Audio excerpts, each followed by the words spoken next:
কেউ কেউ চিন্তা করছে যে আল্লাহ আছেন, আরো উপাস্য আছে, যেমন আল্লাহ, তার সন্তান নাউজুবিল্লাহ ঈসা আলাইহিস সালাম এবং পবিত্র আত্মা রুহুল কুদুস। এই সংখ্যায় লোক আছে কি নাই?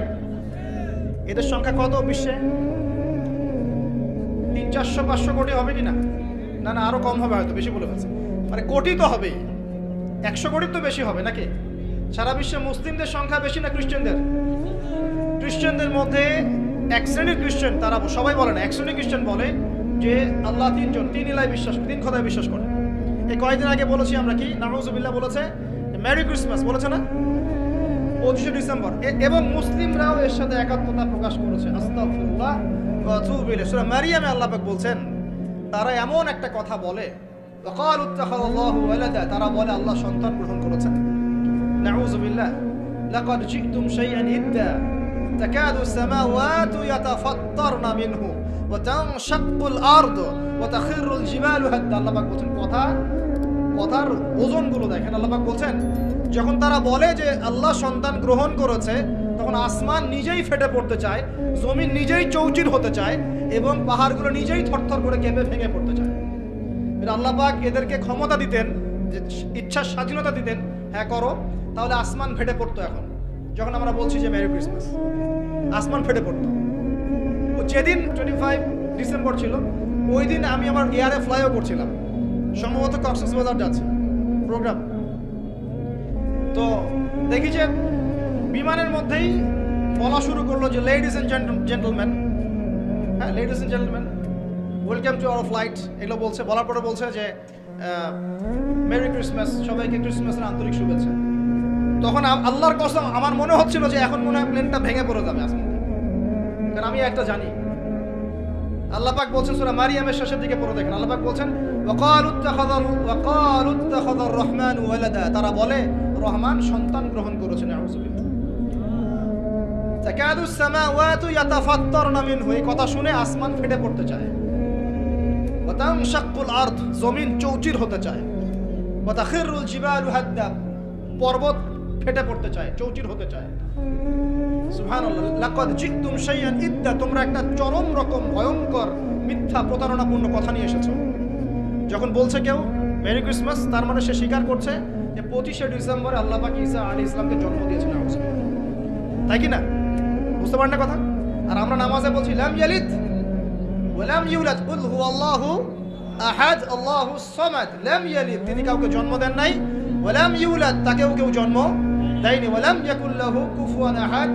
একবার এই সূরা পড়লে কোরআনের 3 ভাগের 1 ভাগ পড়ার নেকি হয়ে যায়। 3 বার পড়লে 1 খতম কোরআনের নেকি হয়ে যায়। এমনি এমনি হয় না, কারণ কোরআনের 3 ভাগের 1 ভাগ হচ্ছে আল্লাহর তাওহীদ। কোরআনের 3 ভাগের 1 ভাগ কি? আল্লাহর তাওহীদ। এই যে 3 ভাগের 1 ভাগ, আর 1 ভাগ হচ্ছে হুকুম আহকাম, কি করবে কি করবে না। আর 1 ভাগ হচ্ছে হিস্ট্রি, ইতিহাস, কি হয়েছে এই পর্যন্ত বিশ্বে। কোরআন 3 ভাগে ভাগ করতে পারবেন আপনি। প্রিয় ভাইরা, এটা শিরক কিনা? এবং কোটি কোটি মানুষ কি এই শিরকে বিশ্বাস করে কিনা? এখন ওই সমাজে গিয়ে যদি আপনি বলেন সামাজিকতার খাতিরে মেনে নিচ্ছি যে এটা শিরক, তারপরে আমি আপোষ করলাম, চলবে? এখন কিছু মানুষ সামাজিকতার দোহাই দেয়। সামাজিকতা কোন সমাজে? যে সমাজ আমাকে শিরক শেখায় ওই সমাজ, যে সমাজ আমাকে হারাম খাওয়া শেখায় সেই সমাজ, যে সমাজে মানুষ বেদাতি আমল করে সেই সমাজ। কোন সমাজের পূজা করবেন? কোন সমাজের ইত্তেবা করবেন? যেই সমাজ নবী সাল্লাল্লাহু আলাইহি ওয়াসাল্লামের আদলে করা সমাজ, সেই সমাজের আমরা তাবেদারি করব ইনশাআল্লাহ। আর যেই সমাজ জাহেলিয়াতের আদলে গড়া, সেই সমাজের তাবেদারি করতে হবে। আল্লাহ পাক বোঝার তৌফিক দান করুন। তো এই যে কিছু মানুষ এখানে শিরক করছে, তারপর কিছু মানুষ কি বলছে যে গ্রহ নক্ষত্র চন্দ্র সূর্যের উপাসনা করা যায়, করছে না মানুষ? কিছু মানুষ কবর পূজা করছে কিনা? করছে কিনা? কিছু মানুষ মাজারের পূজা করছে কিনা? কিছু মানুষ মৃত ব্যক্তির কাছে এই নজর মানত করে কিনা? কিছু মানুষ মৃত ব্যক্তির কাছে এই যে কুরবানি জবাই করে কিনা? কিছু মানুষ এই যে জাদুবিদ্যার চর্চা করছে কিনা? তারপর ওই যে ভাগ্য গণনা করছে কিনা রাশিফল দেখে? কিছু মানুষ টিয়া পাখির মাধ্যমে ভাগ্য গণনা করছে কিনা? প্রত্যেকটা রন্ধ্রে রন্ধ্রে শিরক। প্রথম শিরক হচ্ছে আকীদার, বিশ্বাসের। আল্লাহ ছাড়া কেউ সন্তান দিতে পারে, বিশ্বাস করলে শিরক। আল্লাহ ছাড়া কেউ আমাকে পরকালে বাঁচাবে, বিশ্বাস করলে শিরক। আল্লাহ ছাড়া কেউ আমাকে ভালো করতে পারে, বিশ্বাস করলে শিরক। খারাপ করতে পারে, বিশ্বাস করলে শিরক। আল্লাহ ছাড়া কেউ উপকার অপকার করতে পারে, বিশ্বাস করলে শিরক। আল্লাহ থেকে সব হয় এই কনসেপ্টের বাইরে গেলেই শিরক হয়ে যাবে। সবকিছু কার থেকে হয়? তো এই যে লা ইলাহা ইল্লাল্লাহ একটা আকীদার বিষয়, প্রথমে আকীদার মধ্যে শিরক ঢুকেছে। একটা শিরক ঢুকেছে আমলের মধ্যে, আর শিরকু ফিল আমাল, আমলগুলোর মধ্যে। কিরকম? এই যে আল্লাহ বাদ দিয়ে অন্য কাউকে সেজদা করা, আল্লাহ বাদ দিয়ে অন্য কারোর জন্য নজর মানত করা, আল্লাহ বাদ দিয়ে অন্য কারোর জন্য এই যে আপনি কুরবানি করছেন, হ্যাঁ, আল্লাহ ছাড়া অন্য কারোর কাছে দোয়া করছেন, সবই শিরক। এই যে আপনি হাতের মধ্যে একটা বালা পরে আছে, বালাটা খুলতে বললে খোলেন না। কেন খোলেন না? আপনার ধারণা এটা খুলে ফেললে আপনার ক্ষতি হবে, রোগ আর ভালো হবে না। এই যে আকীদা, শিরকি আকীদা, শিরকি আকীদা, টাটকা শিরকি আকীদা। যদি মনে করেন যে এটা খুললে, এই যে আংটি একটা পরেছেন, মনে করেন এই নিয়াতে পরে থাকেন যে এই আংটি পরার পরে আমার রোগ ভালো হবে, টাটকা শিরক এটা। এমনি যদি পরেন সৌন্দর্য বর্ধনের জন্য পরেছি, কোনো সমস্যা নেই, ইন্নামাল আমালু বিন্নিয়াত। কিন্তু যদি এই নিয়াতে পরেন এই আংটিটা পরলে আমার রোগটা ভালো হবে, খুললে আর রোগ ভালো হবে না, ব্যাস শিরক হয়ে গেছে। তারপরে বিয়ে হচ্ছে না, তাবিজ করতেছে, তাবিজ করলে বিয়ে হবে, শিরক হয়ে গেল। আবার একজন একজনকে ভালোবাসে, অবৈধ ভালোবাসা, বৈধটা না, অবৈধটা। এখন তার আবার বিয়ে ঠিক হয়েছে এক জায়গায়, এই বিয়ে সে ভাঙাবে, কবিরাজের কাছে গিয়ে বিয়ে ভাঙানি করতেছে, চালাচালি করতেছে, নকশা আঁকতেছে, করে না? স্বামী স্ত্রীর কথা শোনে না, স্ত্রী চলে গেছে কবিরাজের কাছে, গিয়ে বলছে আমার স্বামী আমার কথা শোনে না, তাবিজ করবো, তাবিজ দেন। স্বামী ঘুমায়, বালিশের নিচে দেখে তাবিজ। আছেন এরকম কুফরি কালাম? সবই শিরক। কেউ জাদুবিদ্যার চর্চা করতেছে মানুষ। এবং বিশ্বাস করেন, আমি একটা নিউজ দিই আপনাদেরকে, এখন বিশ্বের একটা অংশের মানুষ সত্যি সত্যি ব্ল্যাক ম্যাজিক বা কালো জাদু করে। ব্ল্যাক ম্যাজিক বা কালো জাদুর চর্চা হচ্ছে, আবার নতুন করে বিশ্বে কালো জাদুর চর্চা হচ্ছে। তো খেয়াল রাখতে হবে এগুলো থেকে বাঁচার জন্য কি করবে? বাঁচার জন্য প্রতিদিন 5 ওয়াক্ত নামাজ, পবিত্র অবস্থায় থাকার চেষ্টা করা, সকাল সন্ধ্যার মাসনুন দোয়া কালামগুলো পড়বেন হিজবুল মুসলিম বই থেকে। আর এই যে আপনার কোরআন তেলাওয়াত, ডেইলি একটু করে কোরআন তেলাওয়াত করলে ইনশাআল্লাহ এই ধরনের চোখ লাগা, বদনজর, জাদুটোনা সবকিছু পরাজিত হয়ে যাবে ইনশাআল্লাহ তাআলা। বহু মানুষ জিনের উপাসনা শুরু করেছে, হ্যাঁ, জিন তাবে করছে, জিনকে দিয়ে কাজ করাচ্ছে। এগুলো তো সায়েন্স বিশ্বাস করে না, করে? জিন জাতির অস্তিত্ব আছে কি নাই? ওমা খলাকতুল জিন্না ওয়াল ইনসা, আল্লাহ পাক বলছেন ওমা খলাকতুল জিন্না ওয়াল ইনসা, আমি জিন আর মানুষকে সৃষ্টি করেছি কি জন্য? ইল্লা লিয়াবুদুন, আমার ইবাদত করার জন্য। আমাদের সবার সাথেই একটা করে শয়তান জিন আছে, আছে না নাই? আছে। বাথরুমে যান না, বাথরুমে যাওয়ার সময় কি দোয়া পড়েন? আল্লাহুম্মা ইন্নী আউযু বিকা মিনাল খুবসি ওয়াল খুবসি আর খাবাইস, মানে কি? খুবসি আর খাবাইস মানে কি? দুষ্ট, নোংরা জিন, শয়তান। তো সুলাইমান আলাইহিস সালামের যুগ থেকে জাদুবিদ্যার চর্চা চলে আসছে, এবং আমাদের নবী মুহাম্মদ সাল্লাল্লাহু আলাইহি ওয়াসাল্লামকেও কিন্তু জাদু করা হয়েছিল, জানেন না? আমাদের নবী সাল্লাল্লাহু আলাইহি ওয়াসাল্লামের মাথার চুল মোবারককে নিয়ে জাদু করেছিল মহিলা, ঠিক আছে? এই জাদুর অস্তিত্ব ছিল একটা কূপের নিচে। আলী রাদিয়াল্লাহু আনহু গিয়ে সেটাকে খুঁজে বের করেন, রাসূল সাল্লাল্লাহু আলাইহি ওয়াসাল্লামের সামনে ওটা ধ্বংস করে দেওয়া হয়। এরপরে এই সময় নাজিল হয় কুল আউযু বিরাব্বিল ফালাক মিন শাররি মা খালাক ওয়া মিন শাররি গাসিকিন ইযা ওয়াকাব ওয়া মিন শাররিন নাফাসাতি ফিল উকাদ। এটা হচ্ছে জাদুর আয়াত। ওয়া মিন শাররিন নাফাসাতি ফিল উকাদ ওয়া মিন শাররি হাসিদিন ইযা হাসাদ। এবার নাজিল হয় কুল আউযু বিরাব্বিন নাস মালিকিন নাস ইলাহিন নাস মিন শাররিল ওয়াসওয়াসিল খান্নাস আল্লাযী ইউওয়াসওয়িসু ফি সুদুরিন নাস মিনাল জিন্নাতি ওয়ান নাস। এই সূরা দুটো নাজিল হয় এই ঘটনার প্রেক্ষিতেই। আমরা তো শানে নজুল অনেকে জানি না, তো এইগুলো এখন শিরকি আকীদা আমাদের সমাজে চলছে। আবার একটা কি, কথার মধ্যে শিরক চলছে, কথা। আমরা বলছি আমরাই সমস্ত ক্ষমতার অধিকারী, বলছে কি না? এরকম কথা শোনা যায় না? আর তাবারাকাল্লাযী বিয়াদিহিল মুলক মানে কি? বরকতময় সেই সত্তা যার হাতে সমস্ত ক্ষমতা, রাজত্ব। তাবারাকাল্লাযী বিয়াদিহিল মুলক, তিনি বরকতময় সত্তা যার হাতে সমস্ত ক্ষমতা। আমরা বলি লা হাওলা ওয়ালা কুওয়াতা ইল্লা বিল্লাহ, কোনো শক্তি সামর্থ্য নাই কে ছাড়া? আল্লাহ ছাড়া। আর আমরা এদিকে বলছি সমস্ত ক্ষমতা আমাদের হাতে। এটা কি শিরক হচ্ছে না? শিরক হচ্ছে। আমরা বলি, অনেক সময় বলে ফেলি, ভাই কেমন আছেন? হ্যাঁ ভাই, আপনার দোয়ায় ভালো আছে। আপনি কি আমার দোয়ায় ভালো আছেন? আপনাকে বলতে হবে যে আলহামদুলিল্লাহ, আল্লাহর ইচ্ছায় অতঃপর আপনার দোয়ায় ভালো আছে। কথা খুব সাবধানে, আলহামদুলিল্লাহ আল্লাহর ইচ্ছায় এবং অতঃপর আপনার দোয়ায় ভালো আছে। অতঃপর বলতে হবে, অতঃপর, এবং না, অতঃপর। বলছে মা কেমন আছে? ভালো আছে, ডাক্তার ভালো ছিল, না হলে মাকে বাঁচানো যেত না, ব্যাস শিরক হয়ে গেল। বলছে নৌকাটা ডুবে যাচ্ছিল, মাঝি ভালো ছিল, না হলে নৌকা ডুবে যাইত। ড্রাইভারটা ভালো ছিল, না হলে রাস্তা নির্ঘাত অ্যাক্সিডেন্ট হতো। এইটা কথা আমরা চলতে ফিরতে শিরিক করতেছি। এই যে মেয়ে ছেলেরা বল তোমাকে ছাড়া বাঁচবো না, বাঁচিয়েন না, বেঁচে থাকে কি হবে আপনার? যদি একটা মেয়ের জন্য জীবন দিয়ে দেন তাহলে আল্লাহর জমিনে আপনি আল্লাহর জন্য কি করবেন? তো এই যে অনেক গানও আছে দেখবেন, অনেক গানের লিরিক্সগুলো, ম্যাক্সিমাম গানের লিরিক্সের মধ্যে দেখবেন শিরকি কথা আছে। খেয়াল করে দেখবেন, ম্যাক্সিমাম গানের লিরিক্সের মধ্যে শিরকি কথা আছে। হ্যাঁ, এই চাঁদ তোমাকে দিয়ে দিলাম, চাঁদ তোর বাপের। হ্যাঁ, তোমার জন্য তারা ছিনিয়ে এনে নিব, তারা কি তোর বাপের? তারা চাইলে ছিনিয়ে আনতে পারবে। মানে অনেক ক্ষেত্রে শিরক হচ্ছে। অনেকে দেখা যায় তোমার জন্যে মরতে পারি, এরকম কথা। আমি আসলে গানের লিরিক্স আমি বলতে পারবো না, কারণ এগুলো অনেক আগের কথা, যে জীবনে হয়তো যখন অনেক ছোট ছিলাম তখন হয়তো গানে আসতে পারে, ওই লিরিক্স তো এখন মনে নাই। কিন্তু আপনারা একটু খেয়াল করে দেখবেন, অনেক গানের লিরিক্স আছে এগুলো কিন্তু শিরকি কথা, আল্লাহর সাথে দ্রোহিতা হচ্ছে কি না? তো এই কথায় তিনটা ক্ষেত্র বললাম, কথায়, কাজে এবং চিন্তায়। এই তিনটা ক্ষেত্রে মুসলিম সমাজের মধ্যে এখন শিরক বিরাজ করছে। এটা আমাদের উম্মতের সবচেয়ে বড় সমস্যা।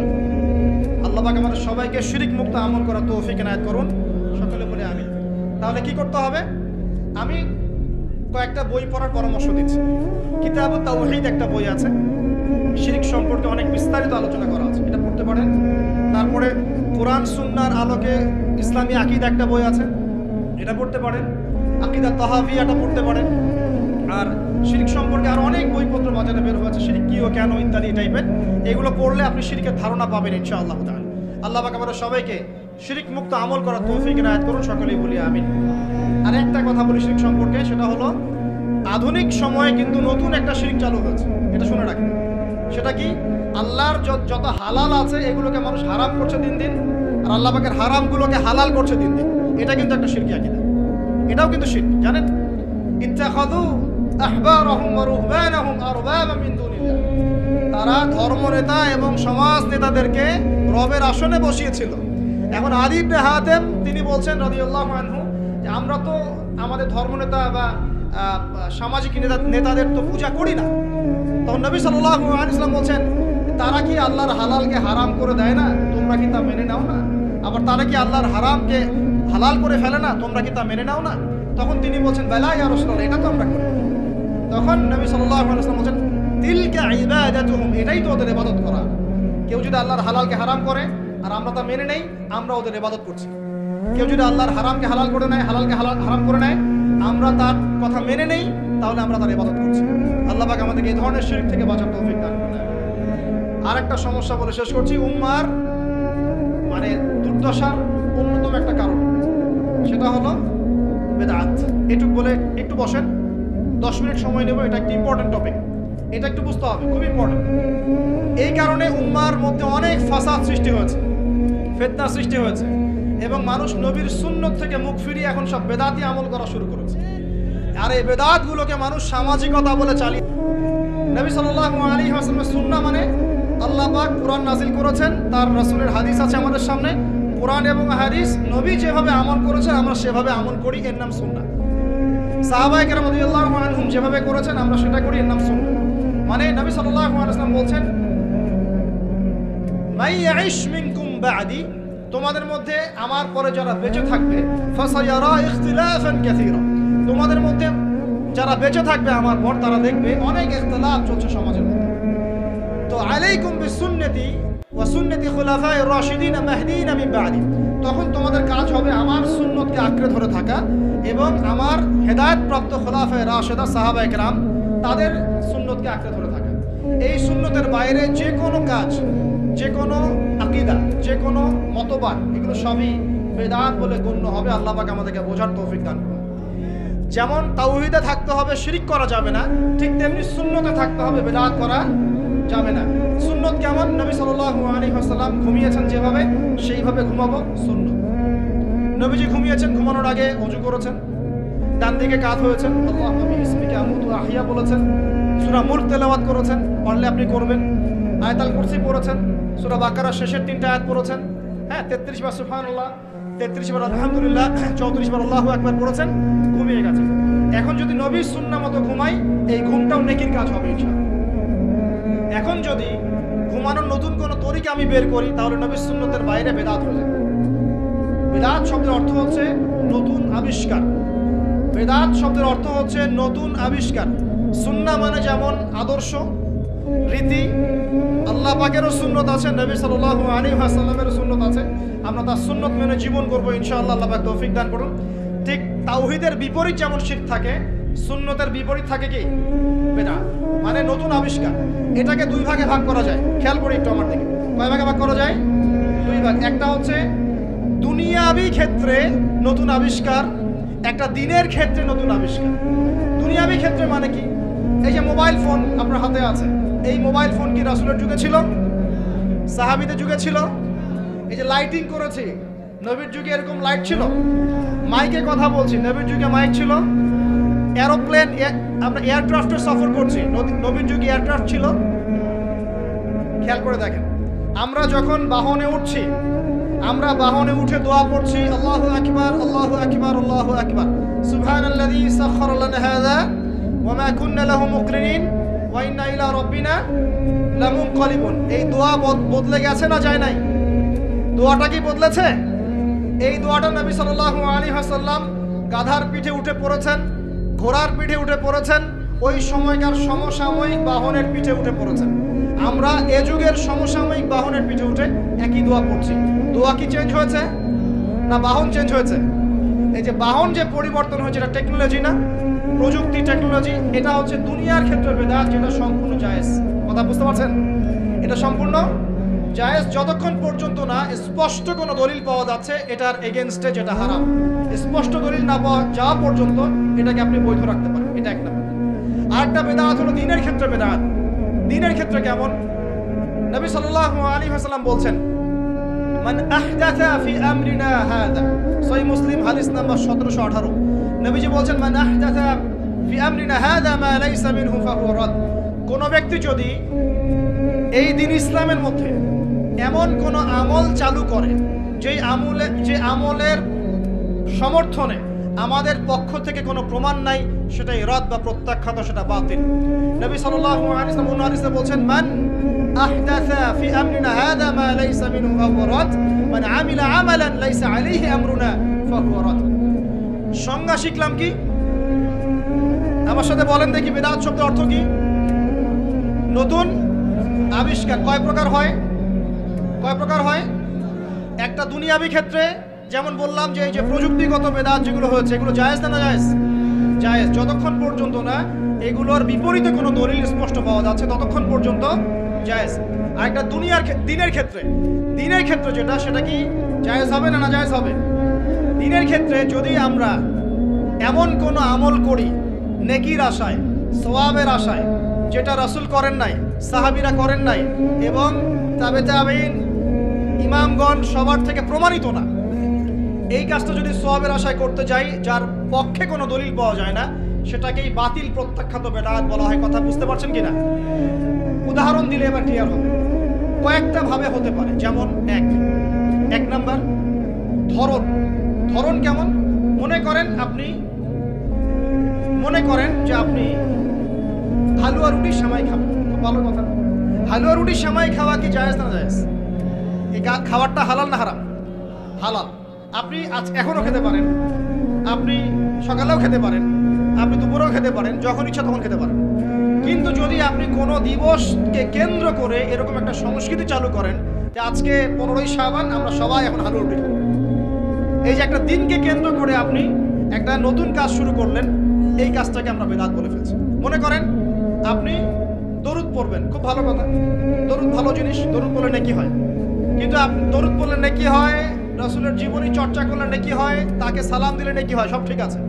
কিন্তু এখন যদি আপনি নবীর জন্ম দিবসটাকে কেন্দ্র করে এই কাজগুলোকে ঘটা করে করার চেষ্টা করেন, যেটা নবীজি করেন নাই, সাহাবীরা করেন নাই, এটা হলো ধরনগত বেদাত। কথা বুঝতে পারছেন কিনা? দুই নম্বরে আসেন, একটা হয় জিন্সগত। জিন্স মানে প্রকরণ। এটা কেমন? আল্লাহ পাক আমাদেরকে কুরবানি করতে বলেছেন চতুষ্পদ জন্তু। চতুষ্পদ জন্তু বুঝি 4 পাওয়ালা। এখন ঘোড়ারও তো 4 পা আছে। এখন যদি আমরা কুরবানি করতে গিয়ে এখন ঘোড়া কুরবানি করা শুরু করি, বলেন কি বুঝলেন? আচ্ছা ঘোড়া বাদ দেন, মুরগি কুরবানি করা শুরু করলেন, মোরগ কুরবানি করা শুরু করলেন, মনে করলেন যে সমস্যা কি, এটাও তো আল্লাহর সৃষ্টি, হালাল তো, মুরগি খাওয়া তো হালাল, মোরগ খাওয়া তো হালাল, তো গরু ছাগল বাদ দিয়ে মুরগি কুরবানি করলাম, কি সমস্যা? করতে পারবেন না, কারণ আল্লাহ পাক চতুষ্পদ জন্তু কুরবানির কথা বলেছেন। এটা যদি করেন জিন্সগত বেদাত হয়ে যাবে। কথা বুঝতে পারছেন? 3 নাম্বার একটা হচ্ছে যেটাকে আমরা বলি আদাদ বা সংখ্যাগত। যেমন আল্লাহ পাক বলেছেন এশার নামাজ পড়তে 4 রাকাত, ফরজ নামাজ কয় রাকাত? 4 রাকাত। কেউ যদি মনে করে এখন না নামাজ খুব ভালো কাজ, নামাজ পড়লে নেকি হয়, তো 4-এর জায়গায় আমি 5 রাকাত পড়ব, কি হবে?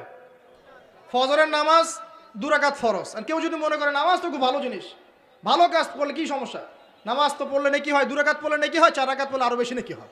আর 4 রাকাত পড়া শুরু করলো, কি হবে? গ্রহণযোগ্য না বাতিল? এটা হলো আপনার এই যে সংখ্যাগত একটা বেদাত হয়ে গেল। কথা বুঝতে পারছেন? একটা হচ্ছে আপনার স্থানগত বেদাত। স্থানগত কেমন? তাওয়াফ করতে হয় কোথায়? মাতাফে। কোথায় তাওয়াফ করে? মাতাফে। হজ করে কোথায়? আরাফার মাঠে। আমরা যদি মনে করি না আজকে আমরা লাঙ্গল কোটে হজ করব, এখানে একটা কাবা বানাবো, এখানেই হজের সব সিস্টেম করব, এখানেই তাওয়াফ হবে, এটা হবে কি? স্থানগত বাতিল একটা কাজ, স্থানগত বেদাত। তাওয়াফ করতে হয় মাতাফে। মাতাফে অনেক ভিড়, তাওয়াফ করার জায়গা নাই। কেউ মনে করলো না আমি হারাম শরীফের পিছন দিক থেকে তাওয়াফ করে আসি, 7 বার চক্কর দিয়ে আসে, হবে? স্থানগত বেদাত। এরকম করে সংখ্যাগত, ধরনগত, স্থানগত, প্রকরণগত বেদাত হতে পারে। আবার পদ্ধতিগত হতে পারে, কাইফিয়াত। যেমন অজু করতে হয়, প্রথমে বিসমিল্লাহ বলেন, এই যে হাত ধুচ্ছেন, কুলি করছেন, নাকে পানি দিচ্ছেন, তাই না? তারপরে কনুই ধুচ্ছেন, আস্তে আস্তে পা ধুচ্ছেন। এখন আপনি চিন্তা করলেন যে অজু তো অজুই, হাত ধোয়া পা ধোয়া নিয়েই কথা, আমি আগে পাটা ধুই, তারপরে মাথা মাসা করি, তারপরে হাত ধুবো কনুই পর্যন্ত, তারপরে কুলি করে অজু মাশাআল্লাহ সারা। পদ্ধতি নতুন বানালেন, এটা কি হবে? পদ্ধতিগত বেদাত। এ কারণেই বলছি দরুদ আপনি পড়বেন, ঠিক আছে, কোনো সমস্যা নাই। আপনি আল্লাহর জন্য দাঁড়িয়ে কিয়াম করবেন, কোনো সমস্যা নাই।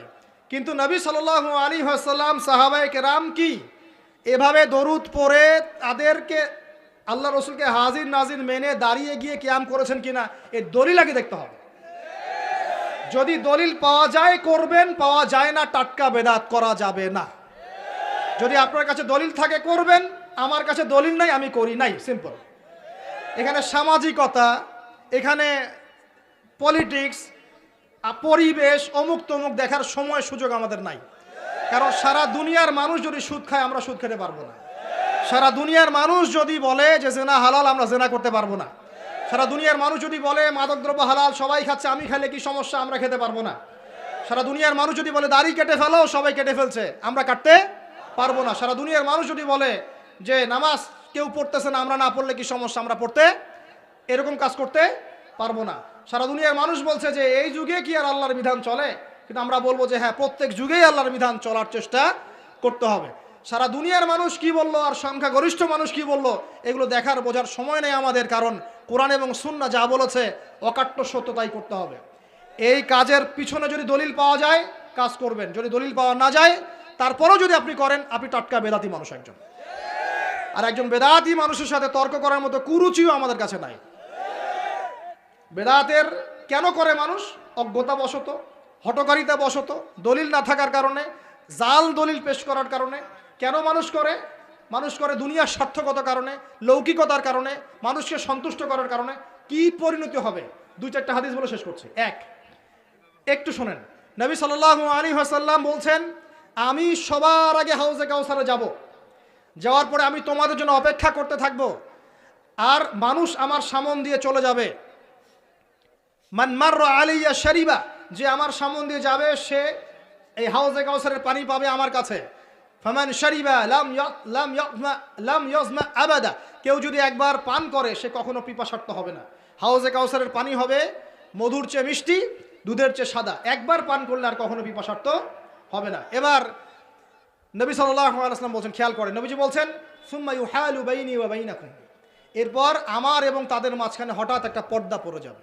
আমি বলবো ইন্নাহুম মিন্নি, তার তো আমার উম্মত, পর্দা কেন পড়ে গেল, কেন পর্দা পড়ে গেল? নবী সাল্লাল্লাহু আলাইহি ওয়াসাল্লামকে বলা হবে ইন্নাকা লা তাদরি, ইন্নাকা লা তাদরি, হে নবী আপনি জানেন না, মা আহদাসু বা'দাক, তারা আপনার ইন্তেকালের পরে দিনের মধ্যে কত নতুন নতুন বেদাত আমল এবং আকীদা চালু করেছিল, আপনি জানেন না। নবীজি তখন বলবেন সুহকান সুহকান, দূর হয়ে যাও, দূর হয়ে যাও, লিমান গায়্যারা বা'দি, যারা আমার পরে দিনকে পরিবর্তন করেছো তারা এখান থেকে দূর হয়ে যাও। অন্য হাদিসে আসছে নবী সাল্লাল্লাহু আলাইহি ওয়াসাল্লাম বলছে মান আহদাসা হাদাসান, কেউ যদি কোনো বেদাত করে, ওয়া আওয়া মুহদিসান, এবং বেদাতিকে সম্মান করে আশ্রয় দেয়, সে যেন ইসলাম ধ্বংস করার কাজে সাহায্য করলো। একটা হাদিসে বলছেন ফাআলাইহি লানাতুল্লাহি ওয়া মালাইকাতিহি ওয়ান নাসি আজমাইন, কেউ যদি বেদাত করে, বেদাতিকে আশ্রয় দেয়, তাকে সম্মান করে, তার উপরে আল্লাহ এবং তার ফেরেশতা এবং পুরো মানব জাতির লানত অভিশাপ আছে। আরেকটা হাদিসে নবীজি বলছেন, তিনজন ব্যক্তি আসছে তার আমল দেখতে, আমল দেখে একজন বলছে নবীজির আমল তো কম মনে হচ্ছে, নবীজির আমল দেখলে আমাদের চলবে না। কদ গুফিরা লাহু মা তাকাদ্দামা মিন যামবিহি ওয়া মা তাআখার, নবীজির আগের পরের সব গুনাহ মাফ, তার আমল দেখলে আমাদের চলবে না। ফাইন্নাহুম তাকাল্লুহা, আমলকে তারা অল্প মনে করলো। একজন বলছে আম্মা আনা, আমি উসাল্লি লাইলান আবাদা, আমি সারা রাত নামাজ পড়বো, আমি ঘুমাবো না। আরেকজন বলছে আনা আসুমুদ দাহরা ওয়ালা উফতির, আমি বছরের প্রত্যেক দিন রোজা রাখবো, কোনোদিন রোজা ভাঙবো না। আরেকজন বলছে আনা আ'তাজিলুন নিসা, আমি মহিলাদেরকে ত্যাগ করলাম, ওয়ালা আতাজাওয়াজু আবাদান, আমি কোনোদিন বিবাহ শাদী করব না। এবার নবী সাল্লাল্লাহু আলাইহি ওয়াসাল্লাম এসে বলছেন আনতুম কুলতুম কাযা ওয়া কাযা, তোমরা কি এরকম এরকম কথা বলছিলে? তখন সাহাবীরা বলেন হ্যাঁ ইয়া রাসূলুল্লাহ, আমরা এরকম কথা বলছিলাম। নবীজি বলেন শুনে রাখো, ওয়াল্লাহি, আল্লাহর কসম করে বলছি, লাইন্নী আতকাকুম লিল্লাহি ওয়া আতকাকুম লিল্লাহি ওয়া আতকাকুম বিহি, ওয়াল্লাহি, আমি আল্লাহর কসম করে বলছি, ওয়া ইন্নী লা আখশাকুম লিল্লাহি ওয়া আতকাকুম বিহি, আমি তোমাদের চাইতে বেশি আল্লাহকে ভয় করি এবং আমি তোমাদের মধ্যে বেশি মুত্তাকি মানুষ, তোমাদের মধ্যে সবচেয়ে মুত্তাকি আমি, এবং আমি সবচেয়ে বেশি আল্লাহকে ভয় করি। কিন্তু আনা উসল্লি ওয়া আরকুদ, আমি নামাজ পড়ি আবার ঘুমাই, রাতে আমি নামাজও পড়ি, কিছু অংশ ঘুমাই। আনা আসুম ওয়া আফতির, আমি সিয়ামও রাখি আবার ছেড়েও দিই, রোজাও রাখি ছেড়েও দিই, টানা আমি সারা বছর রোজা রাখি না। আনা আতাজাওয়াজুন নিসা, আমি যে বিয়ে শাদী করেছি, আমার স্ত্রীরা আছে, আমার একাধিক স্ত্রী আছে। ফামান, শোনেন, ফামান রাগিবা আন সুন্নতি, নবীজি বলছেন কেউ যদি আমার এই সুন্নত থেকে মুখ ফিরিয়ে নেয়, ফামান রাগিবা আন সুন্নতি, কেউ যদি আমার সুন্নত থেকে মুখ ফিরায়, মানে বেদাতি আমল চালু করে, তাহলে কি ফামান রাগিবা আন সুন্নতি ফালাইসা মিন্নি, সে আমার উম্মতের অন্তর্ভুক্ত না। এই হাদিস যথেষ্ট। নবীর সুন্নত যখন যেটা যেভাবে পাবেন সেইভাবে আমল করবেন, এর বাইরে কোনো তরিকা ফলো করতে গেলে কি হবে? সুন্নার খেলাফ বেদাত হবে। বেদাত করলে আমল ধ্বংস হয়ে যায়, আল্লাহ পাকের লানত পেতে হয়, ফেরেশতারা অভিশাপ করেন, পুরো মানব জাতি অভিশাপ করে।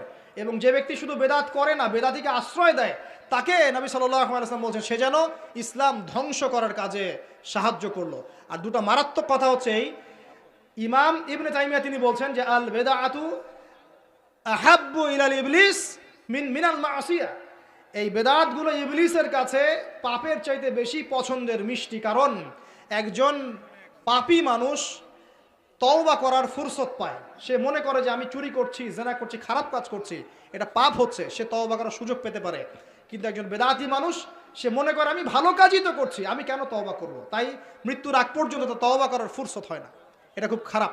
আর লাস্ট খারাপ কি, যদি কেউ বেদাতি আমল করে, সে আন্নাহু জাআমা আন্না রাসূলুল্লাহ সাল্লাল্লাহু আলাইহি ওয়াসাল্লাম ক্বাদ খানাল খিয়ানা, সে যদি বেদাতি আমল করে, সে প্রমাণ করতে চাচ্ছে যে সে রাসূল সাল্লাল্লাহু আলাইহি ওয়াসাল্লামকে বলতে চাচ্ছে যে আল্লাহর রাসূল দিনকে পরিপূর্ণ করেন নাই, আমি তার চেয়ে দিন বেশি বুঝি, এবং রাসূল সাল্লাল্লাহু আলাইহি ওয়াসাল্লাম দিনের আমানতদারিতার সাথে খেয়ানত করেছেন। নাউযুবিল্লাহি মিন যালিক। নবী সাল্লাল্লাহু আলাইহি ওয়াসাল্লাম মসজিদে বসেছিলেন, জিবরাইল আলাইহিস সালাম এসে 4টা প্রশ্ন করেছেন। কয়টা? 4টা। তার মধ্যে একটা ছিল ইয়া মুহাম্মদ, বলেন সাল্লাল্লাহু আলাইহি ওয়াসাল্লাম, আখবিরনি আনিল ঈমান, আমাকে ঈমান সম্পর্কে বলুন, ঈমান কি? নবী সাল্লাল্লাহু আলাইহি ওয়াসাল্লাম বলেছেন আল ঈমানু, আল ঈমান হচ্ছে আন তুমিনা বিল্লাহ, তুমি আল্লাহর প্রতি বিশ্বাস করবে, ওয়া মালাইকাতিহি, আল্লাহ পাকের ফেরেশতা মণ্ডলীর প্রতি বিশ্বাস করবে, ওয়া কুতুবিহি, আল্লাহ পাকের আসমানি কিতাব সমূহে বিশ্বাস করবে, ওয়া রুসুলিহি, আল্লাহ প্রেরিত সমস্ত রসুলগণের প্রতি বিশ্বাস করবে, ওয়াল ইয়াউমিল আখির, পরকালের প্রতি বিশ্বাস করবে, ওয়া আন তুমিনা বিল কদরি খাইরিহি ওয়া শাররিহি, এবং তুমি তাকদীর বা ভাগ্যের ভালো মন্দের প্রতি বিশ্বাস করবে। এই 6টা বিষয়ে বিশ্বাস করা, মুখে স্বীকার করা এবং কাজে বাস্তবায়ন করার নাম হচ্ছে ঈমান। আমি কি বোঝাতে পারছি ভাই? যারা এভাবে 6টা পিলারে বিশ্বাস করে, মন থেকে, মুখে স্বীকৃতি দেয় এবং কাজেও বাস্তবায়ন করে, তাদেরকে আমরা বলি মুমিন। যারা এগুলো স্বীকার করে না, আমরা বলি কাফির। যারা মনে অস্বীকার করে, মুখে মুখে স্বীকার করে, এদেরকে আমরা বলি মুনাফিক। আর যারা স্বীকার করে নিয়েও কাজ করতে গিয়ে পাপাচারে লিপ্ত হয়, তখন আমরা বলি সে ফাসেক বা জালেম। এই হলো ইমান কেন্দ্রিক 4 শ্রেণীর মানুষ, হয় মুমিন অথবা কাফের অথবা মুনাফিক অথবা ফাসেক জালেম। কখন কাফের হয়? যখন ইমানের 6 পিলারের কোনো পিলার বিশ্বাস করে না, বা 5টা করে একটা করে না, 5টা মানি একটা মানি না, তারপরেও কাফের। ঠিক যেমন কোরআনের সব সূরা মানে, সূরা নাস মানে না, কি হবে? কাফের। এভাবে সব নবীকেই মানি, ঈসা আলাইহিস সালামকে মানি না, কি হবে? এরকম সব কিতাব মানি, কিন্তু তাওরাত যে আল্লাহর পক্ষ থেকে নাজিল হয়েছিল মানি না, এ কি হবে? অতএব ইমানের 6 পিলারে যারা বিশ্বাস করে, মনে বিশ্বাস করে, মুখে স্বীকৃতি দেয়, কাজে বাস্তবায়ন করে, তাদেরকে আমরা বলি মুমিন। কথা বুঝতে পারছেন? এবং যারা এগুলো অস্বীকার করে তাদেরকে আমরা বলি কাফের। তারপরে যারা মনে বিশ্বাস করে না কিন্তু মুখে মুখে স্বীকার করে, বাইরে দেখায় যে হ্যাঁ আমি মুমিন, ভিতরটাতে ইসলাম বিদ্বেষী মনোভাব থাকে, এদেরকে আমরা বলি মুনাফিক। কি বলি? সবচেয়ে বড় মুনাফিকের সর্দারের নাম কি? আব্দুল্লাহ বিন উবাই। আচ্ছা, এখন চতুর্থ শ্রেণী হচ্ছে যারা বিশ্বাস করে ঠিকই, মুমিন ঠিকই, কিন্তু কাজ করতে গিয়ে দেখা যায় কবিরা গুনায় লিপ্ত হয়, তখন আমরা তাকে বলি সে হয়ে গেছে ফাসেক বা জালেম। ফাসেক বা জালেম হলেই কাফেরের সমান হবে না, কারণ ফাসেক বা জালেম ব্যক্তির তওবা করার দরজা কি আছে? খোলা আছে। তো ইমানের সঙ্গে আমরা এখানে পেলাম এই মুমিনদেরকে আল্লাহ পাক বলছেন ইত্তাকুল্লাহ, তোমরা আল্লাহকে ভয় করো। আল্লাহ পাক মুমিনদেরকে বলছেন আল্লাহকে ভয় করো। কেমন করে ভয় করো? হাক্কা তুকাতিহ, ভয় করার মতো করে ভয় করো। খালি মুখে বললাম ভয় করি, কাজে নাই এমন নয়। মুখে বললাম যে মুসলিম, নামাজ নাই এমন নয়। মুখে বললাম মুসলিম, নামাজ পড়ে যাকাত দেয় না এমন না। মুখে বলছে মুসলিম, নামাজ পড়ে, মসজিদ কমিটির সভাপতি, আবার এদিকে সুদ খায়, এমন না। কথা বুঝতে পারছেন? ভয় করার মতো ভয় করো। নামাজ পড়ি, তাহাজ্জুদ পড়ি, আবার বাইরে বেপরদায়ও যাই, এমন ভয় না। নামাজ পড়ি, রোজা রাখি, আবার সিগারেটও খাই, এমন ভয় না। নামাজ রোজা ঠিক আছে, গার্লফ্রেন্ডকে নিয়ে ঘুরে বেড়াই, এমন ভয় না। ঠিক আছে, সব ঠিক আছে, নামাজ রোজা হজ জাকাত, পর্নোগ্রাফিতে আসক্ত, মেয়েদের সাথে আসক্ত, সুদ খায়, ঘুষ খায়, জেনা করে, দুর্নীতি করে, এমন মানুষ নয়। ইত্তাকুল্লাহ হাক্কা তুকাতি, আল্লাহকে ভয় করো, ভয় করার মতো করে ভয় করো। ওয়ালা তামুতুন্না ইল্লা ওয়া আনতুম মুসলিমুন, পরিপূর্ণ আত্মসমর্পণকারী মুসলিম না হয়ে মৃত্যুবরণ করো না। আয়াতের কথাগুলো কি কঠিন না সহজ? ভয় করার মতো ভয় একটা এক্সাম্পল দিতে পারি। সামনে রমাদান মাস আসছে, রমজান মাসে ইনশাল্লাহ আমরা সবাই রোজা রাখবো ইনশাল্লাহ। আল্লাহ পাক আমাদের সবাইকে রমজানে পৌঁছে দিন এবং 30টা রোজা ঠিকঠাক মতো রাখার তৌফিক দান করুন। রমজানের সওম থাকে, যাকাত প্রদান করা হয়, তারাবি তাহাজ্জুদ আমরা পড়ি, কোরআন খতম করি, আলহামদুলিল্লাহ মানুষকে ইফতার করাই। দেখেন এই কাজগুলো যখন আমরা করি, কেউ কিন্তু দেখছে না আমি রোজা আছে কিনা। ইচ্ছা করলে আপনি গোসল করার সময় 1 গ্লাস পানি খেয়ে ফেলতে পারেন, ওযু করার সময় চুপ করে পানি খেয়ে ফেলতে পারেন, কেউ কি দেখবে? কিন্তু আপনি করেন না। কেন করেন না? কারণ আপনি বিশ্বাস করেন আল্লাহ পাক হাজির নাজির, আল্লাহ পাক দেখছেন, শুনছেন, জানছেন। এই যে আল্লাহকে ভয় করি না দেখেই, সর্বাবস্থায় আল্লাহ পাক আমাকে দেখছেন, এই কনসেপ্টটা লালন করি, এটাই হলো হাক্কা তুকাতি, ভয় করার মতো ভয় করা। আরেকটা এক্সাম্পল দেওয়া যায়। জিবরাইল আলাইহিস সালাম একটা প্রশ্ন করছেন নবী সাল্লাল্লাহু আলাইহি ওয়াসাল্লামকে, ইয়া মুহাম্মদ সাল্লাল্লাহু আলাইহি ওয়াসাল্লাম আখবিরনি আনিল ইহসান, আমাকে ইহসান সম্পর্কে বলুন, ইহসান কি? নবীজি বলছেন সাল্লাল্লাহু আলাইহি ওয়াসাল্লাম, আল ইহসান, ইহসান হচ্ছে আন তা'বুদাল্লাহা কাআন্নাকা তারাহ, ইহসান হচ্ছে তুমি এমনভাবে আল্লাহর ইবাদত করবে যেন তুমি আল্লাহকে দেখতে পাচ্ছ। নামাজ পড়ছো, মনে হচ্ছে আল্লাহ আমাকে দেখছেন, আমি আল্লাহকে দেখছি। যাকাত দিচ্ছ, খেয়াল খুব যে আল্লাহ আমাকে দেখছেন। দান সদকা করছো, মনে রাখবে আল্লাহ আমাকে দেখছেন, রিয়া করো না। কোরআন তেলাওয়াত করছো, চিন্তা করছো আল্লাহ আমাকে দেখছেন। আপনি রাতের বেলা মেয়েদের সাথে কথাবার্তা বলতে পারছেন না, কারণ আপনি চিন্তা করছেন আল্লাহ আপনাকে দেখছেন। আপনি সুদ খেতে পারছেন না, কারণ চিন্তা করছেন আল্লাহ আমাকে দেখছেন। গোপনে পাপ করতে পারছেন না, আল্লাহ আমাকে দেখছেন। এই যে কনসেপ্ট, আনতা আবুদাল্লাহ কাআন্নাকা তারা, তুমি এমনভাবে আল্লাহর ইবাদত করবে যেন তুমি আল্লাহকে দেখছো। ওয়া ইল্লাম তাকুন তারা, তুমি যদি আল্লাহকে দেখতে না পারো, কারণ বাইরের চোখ দিয়ে আল্লাহকে দেখা যাবে? যাবে না, আসলে যাবে না। জান্নাতীরা আল্লাহকে দেখবে ইনশাআল্লাহ। কারা দেখবে? জান্নাতীরা আল্লাহ পাককে দেখবে। এটা বলে দিই ছোট্ট করে, জান্নাতের যত নাজ নেয়ামত দেওয়া হবে, এই নাজ নেয়ামতগুলো দেওয়ার পরে আল্লাহ পাক জিজ্ঞাসা করবেন আর কিছু চাও?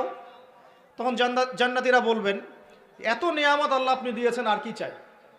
এত নাজ নেয়ামত দিয়েছেন, আর কি চাইতে পারি?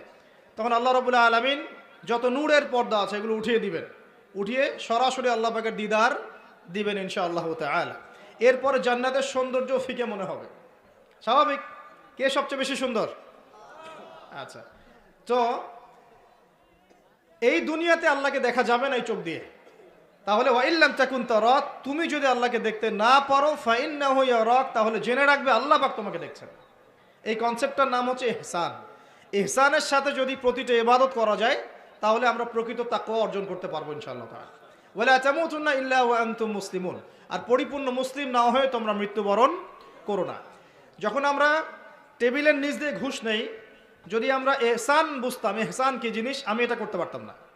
যদি আমরা মানে উপর থেকে একটা বাজেট পেশ হচ্ছে, আস্তে আস্তে হাতি লঞ্চ করা হচ্ছে, একটা হাতি আসতে আস্তে আস্তে আস্তে আস্তে আপনার আমার কাছে আস্তে আস্তে মাছি হয়ে গেল। তো এটা হতো না যদি আমার কাছে ইহসান থাকতো। নামাজ পড়ছি আর মানুষ আমার নামাজ দেখছে, এই জন্য নামাজটা লম্বা করছি, ইহসান থাকলে এটা হতো না। মানুষ জানুক যে আমি বড় দানশীল, এই জন্য ওয়াজ মাহফিলে এসে আমি নাম প্রকাশ করছি, আমি দিয়েছি 10, আমি 20, আমি 50, এই যে মানুষ জানুক আমি দানশীল, এরকম কনসেপ্ট থাকলে রিয়া হয়। ইহসান থাকলে রিয়া হতো না।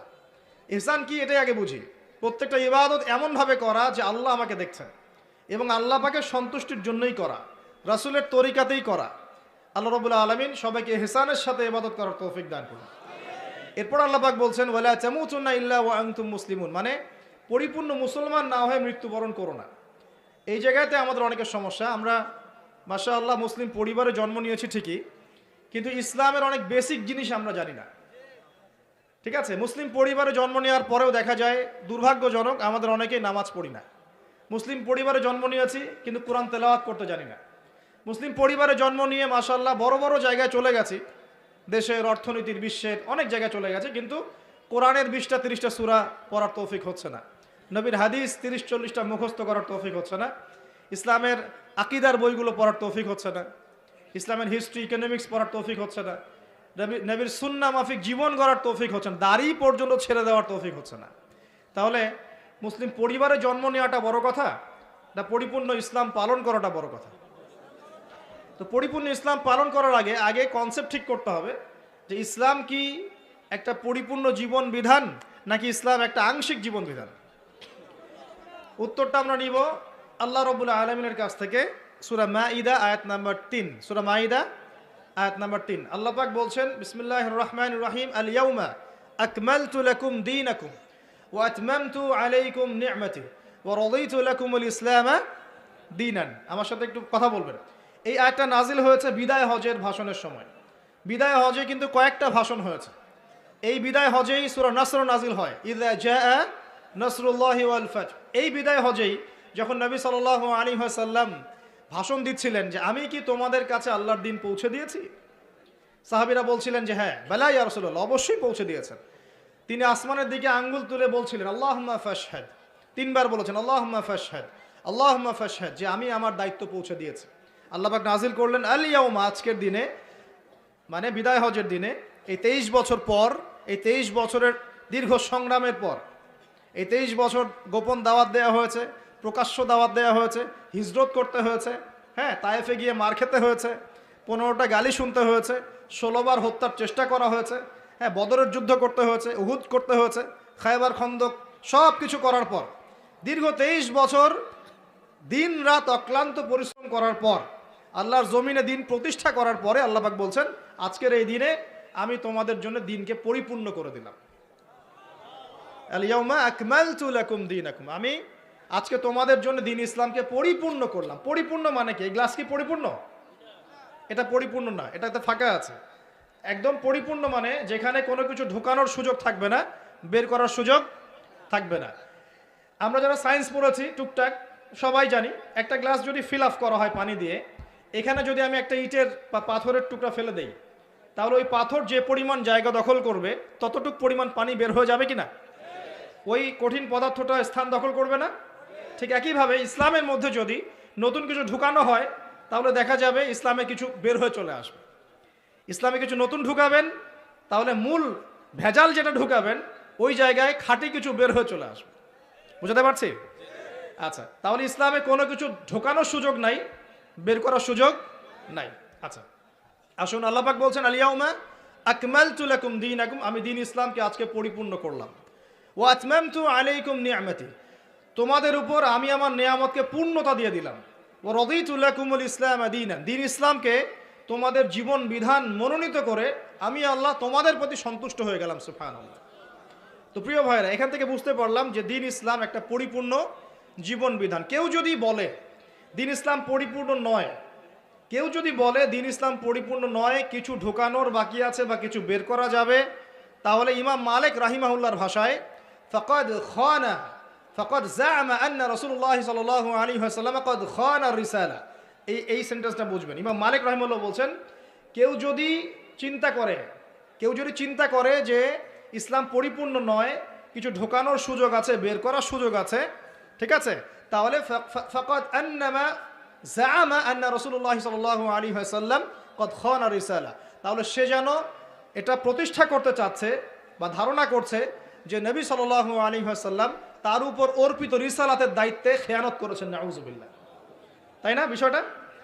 যদি নবী সাল্লাল্লাহু আলাইহি ওয়াসাল্লাম কি আমাদেরকে কোনো বিষয় বলতে বাদ রেখেছেন যেটা ভালো, এমন কিছু নিষেধ করতে বাদ রেখেছেন যেটা খারাপ? যত কিছু ভালো আমাদের নবী সাল্লাল্লাহু আলাইহি ওয়াসাল্লাম তা আমাদেরকে শিখিয়েছেন, ঠিক আছে না? আর যা কিছুই খারাপ তা থেকে আমাদের নবী সাল্লাল্লাহু আলাইহি ওয়াসাল্লাম আমাদেরকে বিরত থাকতে বলেছেন। মানে আল্লাহ এবং তার রাসূল ভালো কিছু বলতে বাদ রাখেন নাই এবং খারাপ কিছু থেকে বারণ করতে বাদ রাখেন নাই। তাহলে কেউ যদি মনে করে ইসলাম পরিপূর্ণ না, কিছু ঢুকানোর সুযোগ আছে, বের করার সুযোগ আছে, তাহলে সে ধারণা করছে যে রাসূল সাল্লাল্লাহু আলাইহি ওয়াসাল্লাম তার উপর অর্পিত রিসালাতের দায়িত্বে নাউযুবিল্লাহ খেয়ানত করেছে। তাই হচ্ছে না প্রমাণ?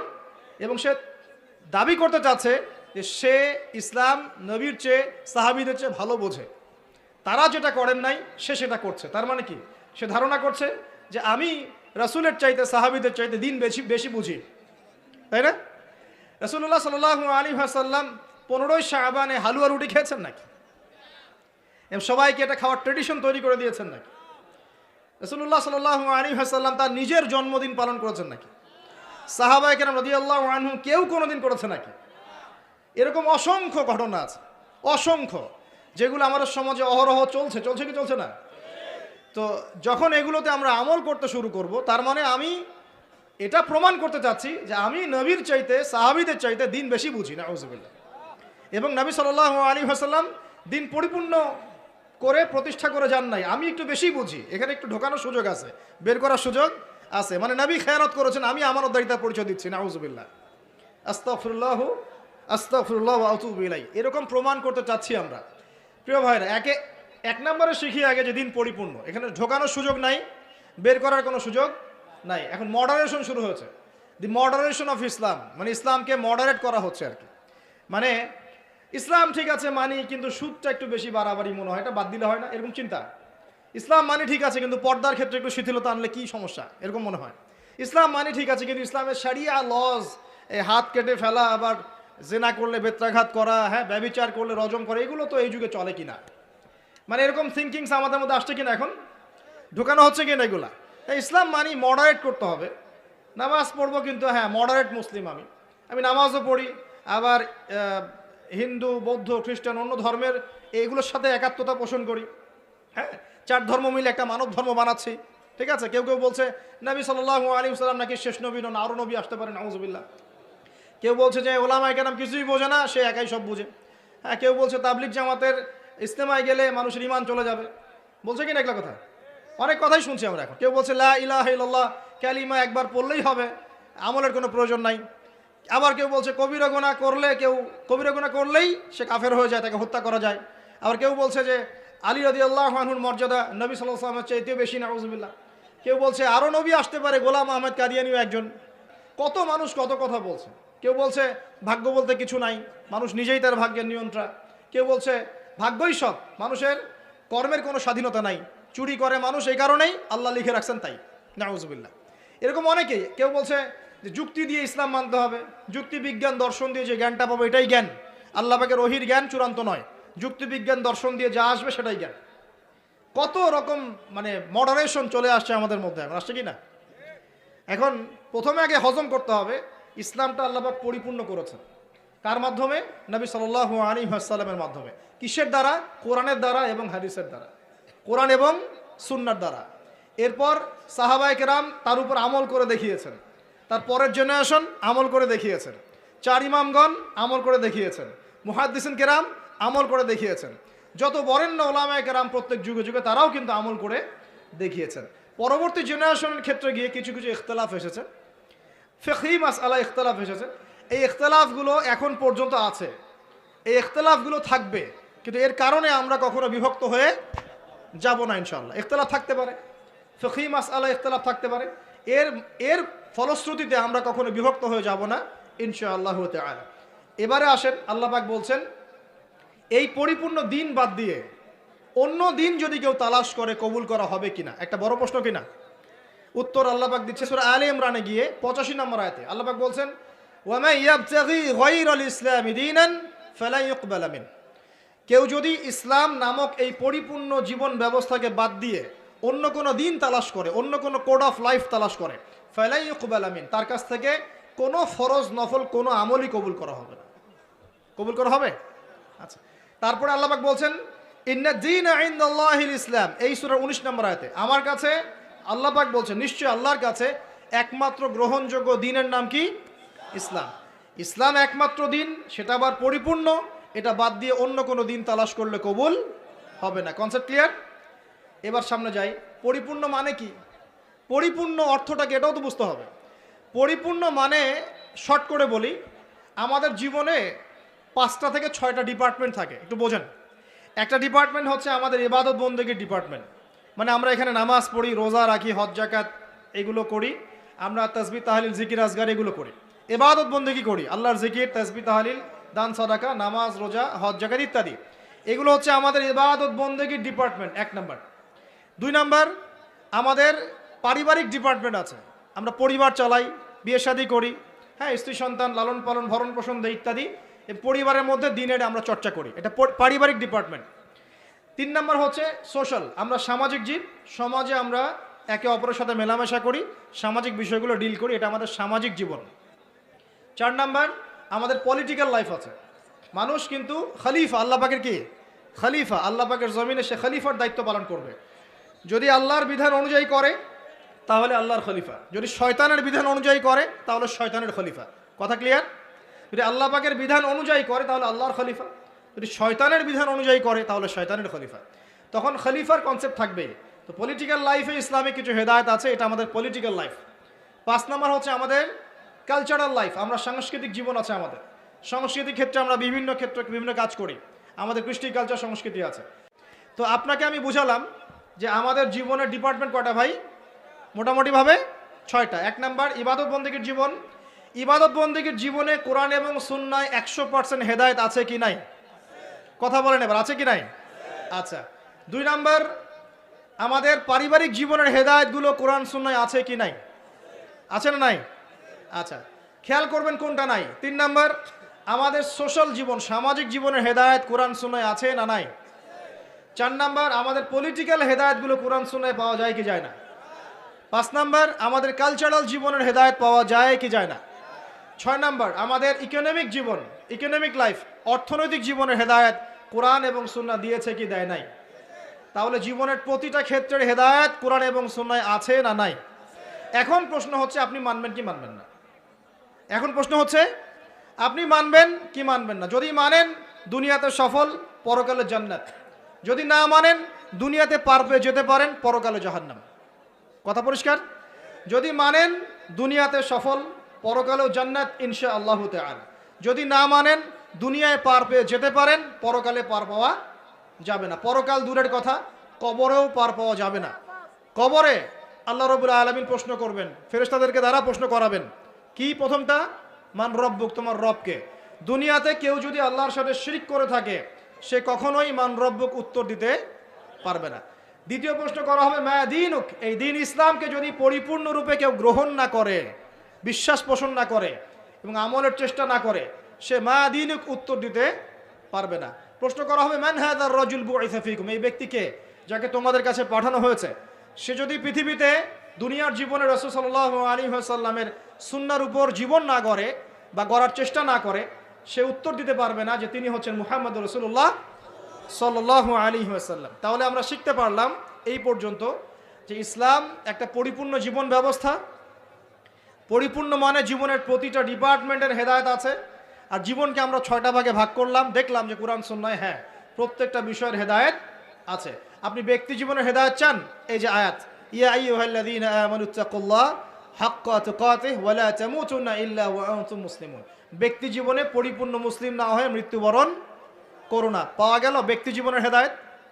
আপনি সালাতের হেদায়েত চান, আল্লাহ পাক বলছেন আকিমিস সালাহ ওয়া আতুজ যাকাহ, সালাত কায়েম করো, যাকাত দাও। আপনি অর্থনৈতিক হেদায়েত পেলেন, সালাতের হেদায়েতও পেলেন। কুরআন তেলাওয়াতের হেদায়েত চান, সেটাও আছে, ওয়াতলু মা উহিয়া ইলাইকা মির রাব্বিক, আছে কি নাই? আছে।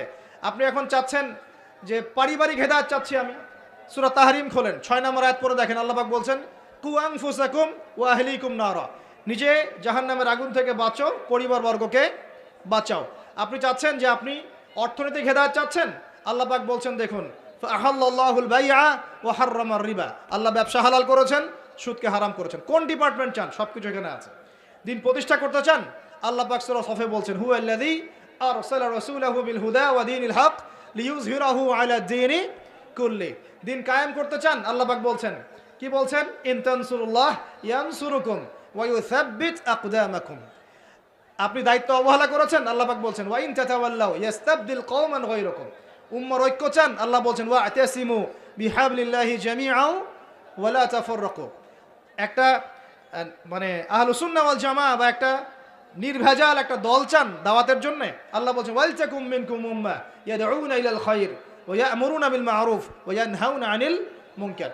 শ্রেষ্ঠ জাতি হতে চান, আল্লাহ বলছেন কুনতুম খায়রা উম্মাহ উখরিজাত লিন-নাস তা'মুরুনা বিল মা'রুফ ওয়া তানহাউনা আনিল মুনকার। মানে বলতে থাকলে রাত চলে যাবে, এমন কোনো ডিপার্টমেন্ট নাই যে ডিপার্টমেন্ট সম্পর্কে আল্লাহ পাক কোরআন এবং হাদিসে ব্যাখ্যা বিশ্লেষণ করেন নাই। আল্লাহ পাক সূরা কাহফের 54 নম্বর আয়াতে বলছেন যে ওয়ালাকাদ সাররাফনা ফি হাযাল কুরআন লিন-নাস মিন কুল্লি মাসাল, আমি মানব জাতির জন্য প্রতিটা বিষয় এই কোরআনে ব্যাখ্যা করেছি। এখন প্রশ্ন হচ্ছে আমি মানব কি মানব না? এখানে আপনার স্বতন্ত্র স্বাধীন ইচ্ছা শক্তি আছে। আল্লাহ পাক বলছেন লা ইকরাহা ফিদ-দীন, দিনে কোনো বাড়াবাড়ি নাই, ক্বাদ তাবায়্যানা রুশদু মিনাল গায়, এই যে স্পষ্ট হয়ে গেছে যেটা দীপ্তমান হেদায়েত এবং যেটা অন্ধকার, মানে যেটা আপনার ভ্রষ্টতা আর যেটা হেদায়েত স্পষ্ট হয়ে গেছে। আপনি চাইলে মানতে পারেন, ওই যে সূরা কাহফে আছে ওয়াকুলিল হাক্কু মির রাব্বিকুম আয়াত নাম্বার 29, ফামান শাআ ফালইউমিন, যার ইচ্ছা হয় ঈমান নিয়ে আসুক, ওয়া মান শাআ ফালইয়াকফুর, যার ইচ্ছা হয় অস্বীকার করুক। ইন্না আ'তাদনা লিযালিমিনা নারান, আমি জালেমদের জন্য আগুন প্রস্তুত করেছি। ব্যাস এতটুকু। আল্লাহ বলছেন এই দুনিয়াটা কেন? আল্লাহ পাক বলছেন লিয়াবলুয়াকুম আইয়ুকুম আহসানু আমালা, আমি দেখতে চাই তোমাদের মধ্যে আমলে কে শ্রেষ্ঠ। মানে কোন ডিপার্টমেন্ট চান? যে কোনো ডিপার্টমেন্টের হেদায়েত কোরআন সুন্নাহয় পাওয়া যাবে। এখন আমার প্রশ্ন হচ্ছে আপনি আমি মানব কি না? আল্লাহ উত্তর দিচ্ছেন লা ইকরাহা ফিদ-দীন, দিনে কোনো বাড়াবাড়ি নাই, তুমি চাইলে মানো, না চাইলে মেনো না। আল্লাহ পাক আপনাকে ঘাড় ধরে একদম মসজিদে ঢোকাবেন না, ঢোকাবেন? আল্লাহ পাক আপনাকে ফোর্সফুলি যাকাত দেওয়াবেন না। আল্লাহ পাক আপনাকে ধরে বেঁধে একদম রমজানের রোজা রাখবেন না। আল্লাহ পাক আপনাকে দিন কায়েমের জন্য দাওয়াত এবং জিহাদের মেহনত জোর করে করাবেন না। কিছুই আল্লাহ পাক জোর করবেন না। আল্লাহ পাক শুধু স্পষ্ট করে দিয়েছেন কোনটা সত্য কোনটা মিথ্যা। এখন এইটাই পরীক্ষা আমাদের এই দুনিয়ায়। দুনিয়াটা হচ্ছে কি কারাগার না? আর দুনিয়া সিজনুল লিল মুমিন ওয়াল জান্নাতু লিল কাফির, কাফেরদের জন্য দুনিয়া জান্নাত, মুমিনদের জন্য কি এটা কারাগার। এই কারাগার বা জেলখানার জীবনের সময় আবার অনির্ধারিত, কেউ জানে না কতদিনে কে বাঁচবে, কতদিনে কে মরবে। এই সময় অনির্ধারিত। কারাগারের জীবন, হেদায়েত স্পষ্ট, মানবা কি মানবা না ইচ্ছার স্বাধীনতা আল্লাহ পাক দিয়েছেন। কথা ঠিক না ঠিক? এবার আমাদের উপর এখন আল্লাহ পাক ছেড়ে দিলেন, নবীর মাধ্যমে জানিয়েও দিলেন। আর এই নবী প্রথম নবী নন, প্রত্যেক যুগে যুগে আল্লাহ পাক নবী রসুল পাঠিয়েছেন। এমন কোনো সম্প্রদায় নাই যেখানে আল্লাহ পাক নবী পাঠান নাই। আল্লাহ পাক তার উপরে আঙ্গুল তোলার কোনো রকম সুযোগ রাখেন নাই, রেখেছেন।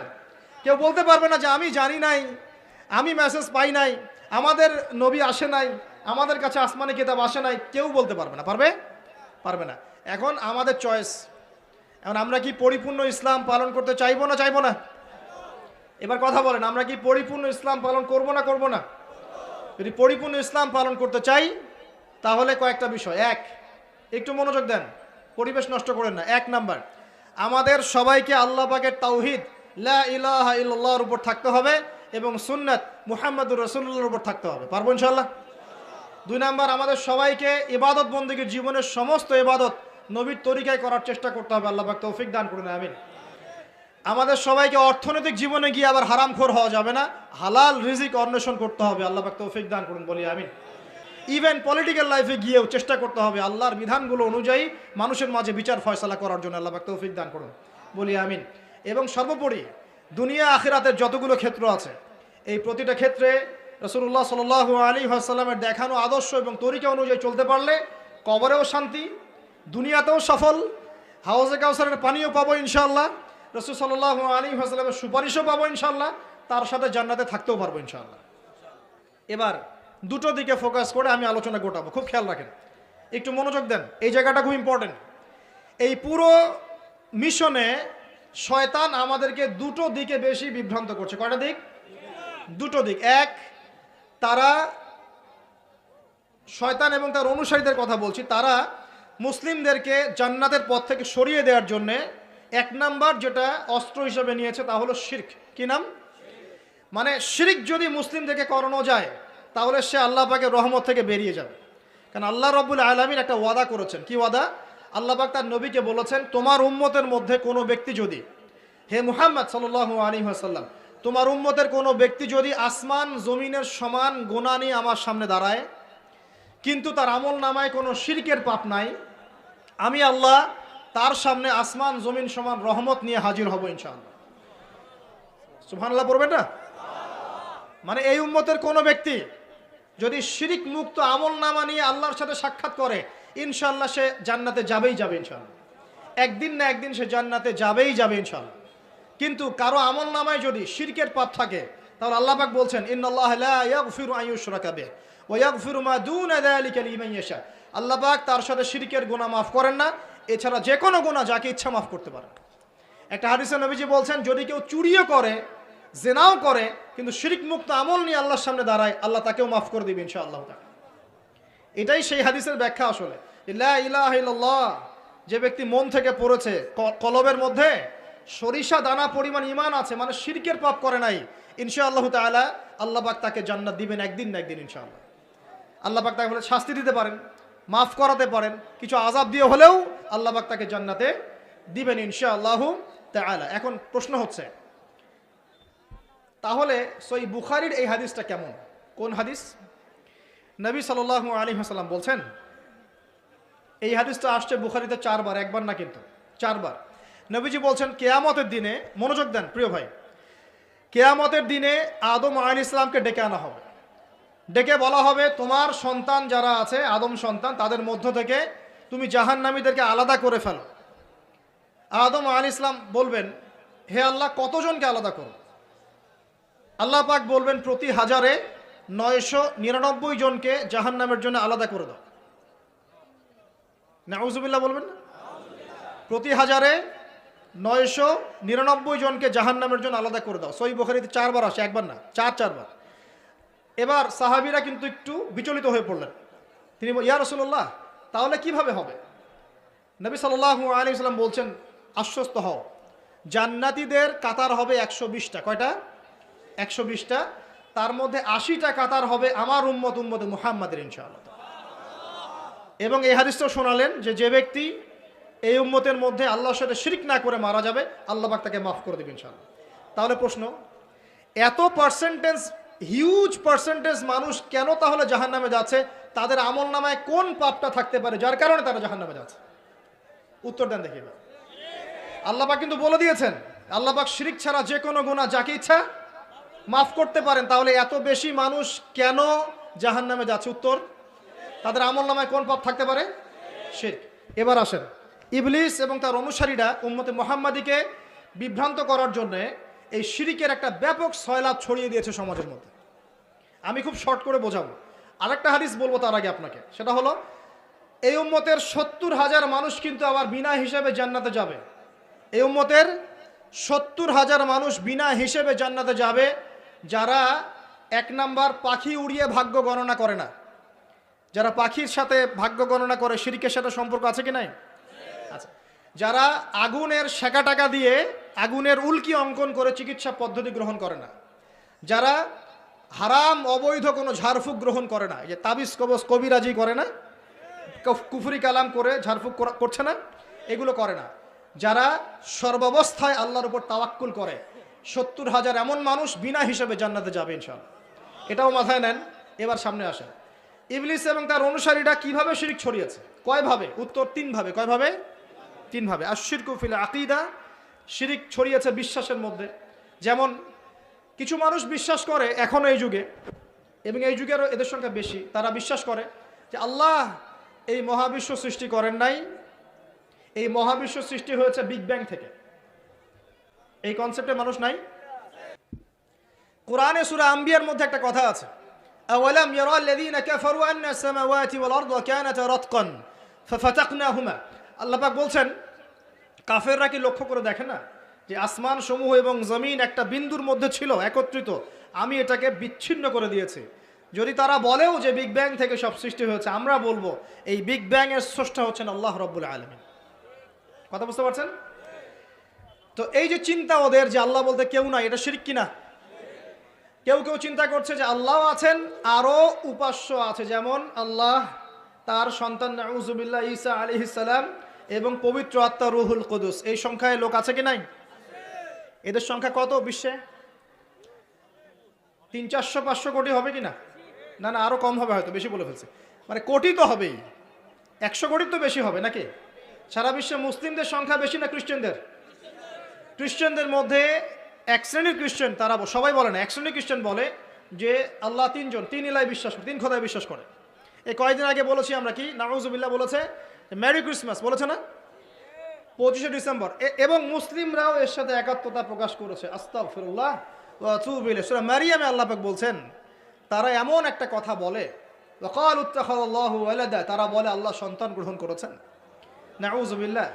লাকাদ জিতুম শাইআন ইদ্দা তাকাদু সামাওয়াতু ইয়াতাফাত্তারনা মিনহু ওয়া তানশাক্কুল আরদু ওয়া তাখিরুল জিবালু হাদ্দা। আল্লাহ পাক বলছেন, কথার ওজনগুলো দেখেন। আল্লাহ পাক বলছেন, যখন তারা বলে যে আল্লাহ সন্তান গ্রহণ করেছে, তখন আসমান নিজেই ফেটে পড়তে চায়, জমিন নিজেই চৌচির হতে চায়, এবং পাহাড়গুলো নিজেই থরথর করে কেঁপে ভেঙে পড়তে চায়।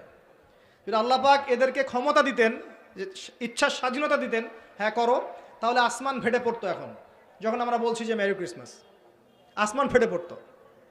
যেদিন 25 ডিসেম্বর ছিল, ওই দিন আমি আমার এয়ারে ফ্লাইও করছিলাম, সম্ভবত কক্সবাজার যাচ্ছি প্রোগ্রাম। তো দেখি যে বিমানের মধ্যেই বলা শুরু করলো যে লেডিস এন্ড জেন্টলম্যান, হ্যাঁ ladies and gentleman, welcome to our flight, এগুলো বলছে। বলার পরে বলছে যে মেরি ক্রিসমাস, সবাইকে ক্রিসমাসের আন্তরিক শুভেচ্ছা। তখন আল্লাহর কসম আমার মনে হচ্ছিল যে এখন মনে হয় প্লেনটা ভেঙে পড়ে যাবে আসমান থেকে, কারণ আমি একটা জানি। আল্লাহ পাক বলছেন সূরা মারিয়ামের শেষের দিকে পড়ে দেখেন, আল্লাহ পাক বলছেন, ওয়াকালু ইত্তাখাযার রহমানু ওয়ালাদা, তারা বলে রহমান সন্তান গ্রহণ করেছেন। আউযুবিল্লাহ। তাকাদু সামাওয়াতু ইয়াতাফাত্তারনা মিনহু, এই কথা শুনে আসমান ফেটে পড়তে চায়। ওয়া তানশাক্কুল আরদ, জমিন চৌচির হতে চায়। ওয়া তাখিরুল জিবালু হাদ্দা, পর্বত ফেটে পড়তে চায়, চৌচির হতে চায়। সুবহানাল্লাহ। লাকাদ জিতুম শাইআন ইদ্দা, তোমরা একটা চরম রকম ভয়ঙ্কর মিথ্যা প্রতারণাপূর্ণ কথা নিয়ে এসেছো। যখন বলছে কেউ মেরি ক্রিসমাস, তার মানে সে স্বীকার করছে যে 25শে ডিসেম্বরে আল্লাহ পাক ঈসা আলাইহিস সালামকে জন্ম দিয়েছেন। আউযুবিল্লাহ। তাই কি না? বুঝতে পারেন না কথা? আর আমরা নামাজে বলছি লাম ইয়ালিদ ওয়া লাম ইউলাদ কুল হুয়াল্লাহু আহাদ আল্লাহুস সামাদ। লাম ইয়ালিদ, তিনি কাউকে জন্ম দেন নাই, ওয়া লাম ইউলাদ, তাকেও কেউ জন্ম দেয়নি, ওয়া লাম ইয়াকুল লাহু কুফুয়ান আহাদ। একবার এই সূরা পড়লে কোরআনের 3 ভাগের 1 ভাগ পড়ার নেকি হয়ে যায়। 3 বার পড়লে 1 খতম কোরআনের নেকি হয়ে যায়। এমনি এমনি হয় না, কারণ কোরআনের 3 ভাগের 1 ভাগ হচ্ছে আল্লাহর তাওহীদ। কোরআনের 3 ভাগের 1 ভাগ কি? আল্লাহর তাওহীদ। এই যে 3 ভাগের 1 ভাগ, আর 1 ভাগ হচ্ছে হুকুম আহকাম, কি করবে কি করবে না, আর 1 ভাগ হচ্ছে হিস্ট্রি, ইতিহাস, কি হয়েছে এই পর্যন্ত বিশ্বে। কোরআন 3 ভাগে ভাগ করতে পারবেন আপনি। প্রিয় ভাইরা, এটা শিরক কিনা? এবং কোটি কোটি মানুষ কি এই শিরকে বিশ্বাস করে কিনা? এখন ওই সমাজে গিয়ে যদি আপনি বলেন সামাজিকতার খাতিরে মেনে নিচ্ছি যে এটা শিরক, তারপরে আমি তো আপোষ করলাম, চলবে? এখন কিছু মানুষ সামাজিকতার দোহাই দেয়, সামাজিকতা। কোন সমাজে? যে সমাজ আমাকে শিরিক শেখায় ওই সমাজ, যে সমাজ আমাকে হারাম খাওয়া শেখায় সেই সমাজ, যে সমাজে মানুষ বেদাতি আমল করে সেই সমাজ। কোন সমাজের পূজা করবেন? কোন সমাজের ইত্তেবা করবেন? যেই সমাজ নবী সাল্লাল্লাহু আলাইহি ওয়াসাল্লামের আদলে গড়া সমাজ, সেই সমাজের আমরা তাবেদারি করবো ইনশাআল্লাহ। আর যেই সমাজ জাহেলিয়াতের আদলে গড়া, সেই সমাজের তাবেদারি করতে হবে। আল্লাহ পাক বোঝার তৌফিক দান করুন। তো এই যে কিছু মানুষ এখানে শিরক করছে, তারপর কিছু মানুষ কি বলছে যে গ্রহ নক্ষত্র চন্দ্র সূর্যের উপাসনা করা যায়, করছে না মানুষ? কিছু মানুষ কবর পূজা করছে কিনা? করছে কিনা? কিছু মানুষ মাজারের পূজা করছে কিনা? কিছু মানুষ মৃত ব্যক্তির কাছে নজর মানত করে কিনা? কিছু মানুষ মৃত ব্যক্তির কাছে এই যে কুরবানি জবাই করে কিনা? কিছু মানুষ এই যে জাদুবিদ্যার চর্চা করছে কিনা? তারপর ওই যে ভাগ্য গণনা করছে কিনা রাশিফল দেখে? কিছু মানুষ টিয়া পাখির মাধ্যমে ভাগ্য গণনা করছে কিনা? প্রত্যেকটা রন্ধ্রে রন্ধ্রে শিরক। প্রথম শিরক হচ্ছে আকীদার, বিশ্বাসের। আল্লাহ ছাড়া কেউ সন্তান দিতে পারে বিশ্বাস করলে শিরক। আল্লাহ ছাড়া কেউ আমাকে পরকালে বাঁচাবে বিশ্বাস করলেই শিরক। আল্লাহ ছাড়া কেউ আমাকে ভালো করতে পারে বিশ্বাস করলে শিরক, খারাপ করতে পারে বিশ্বাস করলে শিরক। আল্লাহ ছাড়া কেউ উপকার অপকার করতে পারে বিশ্বাস করলে শিরক। আল্লাহ থেকে সব হয় এই কনসেপ্টের বাইরে গেলেই শিরক হয়ে যাবে।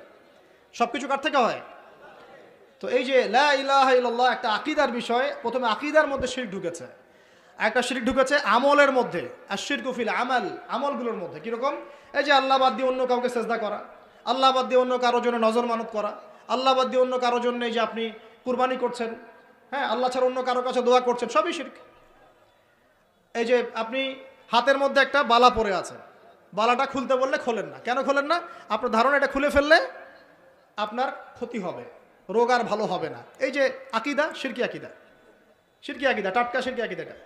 যদি মনে করেন যে এটা খুললে, এই যে আংটি একটা পরেছেন মনে করেন, এই নিয়াতে পরে থাকেন যে এই আংটি পরার পরে আমার রোগ ভালো হবে, টাটকা শিরক এটা। এমনি যদি পড়েন সৌন্দর্য বর্ধনের জন্য পড়েছি, কোনো সমস্যা নাই, ইন্নামাল আমালু বিন্নিয়াত। কিন্তু যদি এই নিয়াতে পড়েন এই আংটিটা পরলেই আমার রোগটা ভালো হবে, খুললে আর রোগ ভালো হবে না, ব্যাস শিরক হয়ে গেছে। তারপরে বিয়ে হচ্ছে না, তাবিজ করতেছে, তাবিজ করলে বিয়ে হবে, শিরক হয়ে গেল। আবার একজন একজনকে ভালোবাসে, অবৈধ ভালোবাসা, বৈধটা না অবৈধটা। এখন তার আবার বিয়ে ঠিক হয়েছে এক জায়গায়, এই বিয়ে সে ভাঙাবে, কবিরাজের কাছে গিয়ে বিয়ে ভাঙানি করতেছে, চালাচালি করতেছে, নকশা আঁকতেছে, করে না? স্বামী স্ত্রীর কথা শোনে না, স্ত্রী চলে গেছে কবিরাজের কাছে, গিয়ে বলছে আমার স্বামী আমার কথা শোনে না, তাবিজ করবো, তাবিজ দেন। স্বামী ঘুমায়, বালিশের নিচে দেখে তাবিজ। আছেন এরকম কুফরি কালাম?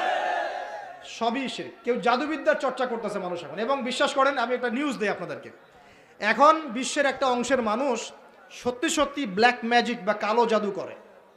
ব্ল্যাক ম্যাজিক বা কালো জাদুর চর্চা হচ্ছে, আবার নতুন করে বিশ্বে কালো জাদুর চর্চা হচ্ছে। তো খেয়াল রাখতে হবে এগুলো থেকে বাঁচার জন্য কি করব? বাঁচার জন্য প্রতিদিন 5 ওয়াক্ত নামাজ, পবিত্র অবস্থায় থাকার চেষ্টা করা, সকাল সন্ধ্যার মাসনুন দোয়া কালামগুলো পড়বেন হিসনুল মুসলিম বই থেকে। আর এই যে আপনার কোরআন তেলাওয়াত, ডেইলি একটু করে কোরআন তেলাওয়াত করলে ইনশাল্লাহ এই ধরনের চোখ লাগা, বদনজর, জাদুটোনা সব কিছু পরাজিত হয়ে যাবে ইনশাআল্লাহ তাআলা। বহু মানুষ জিনের উপাসনা শুরু করেছে, হ্যাঁ, জিন তাবে করছে, জিনকে দিয়ে কাজ করাচ্ছে। এগুলো তো সায়েন্স বিশ্বাস করে না, করে? জিন জাতির অস্তিত্ব আছে কি নাই? ওয়ামা খলাকতুল জিন্না ওয়াল ইনসা, আল্লাহ পাক বলছেন ওয়ামা খলাকতুল জিন্না ওয়াল ইনসা, আমি জিন আর মানুষকে সৃষ্টি করেছি কি জন্যে? ইল্লা লিয়াবুদুন, আমার ইবাদত করার জন্য। আমাদের সবার সাথেই একটা করে শয়তান জিন আছে, আছে না নাই? আছে। বাথরুমে যান না, বাথরুমে যাওয়ার সময় কি দোয়া পড়েন? আল্লাহুম্মা ইন্নী আউযু বিকা মিনাল খুবসি ওয়াল খুবসি আর খাবাইস, মানে কি? খুবসি আর খাবাইস মানে কি? দুষ্ট নোংরা জিন শয়তান।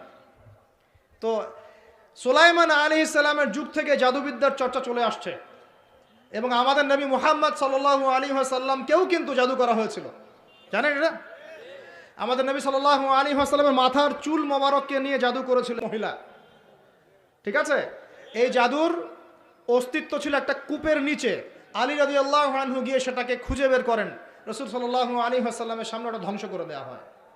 এরপরে এই সময় নাজিল হয় কুল আউযু বিরাব্বিল ফালাক মিন শাররি মা খালাক ওয়া মিন শাররি গাসিকিন ইযা ওয়াকাব ওয়া মিন শাররিন নাফাসাতি ফিল উকাদ। এটা হচ্ছে জাদুর আয়াত, ওয়া মিন শাররিন নাফাসাতি ফিল উকাদ ওয়া মিন শাররি হাসিদিন ইযা হাসাদ। এবার নাজিল হয় কুল আউযু বিরাব্বিন নাস মালিকিন নাস ইলাহিন নাস মিন শাররিল ওয়াসওয়াসিল খান্নাস আল্লাযী ইউওয়াসওয়িসু ফি সুদুরিন নাস মিনাল জিন্নাতি ওয়ান নাস। এই সূরা দুটো নাজিল হয় এই ঘটনার প্রেক্ষিতেই।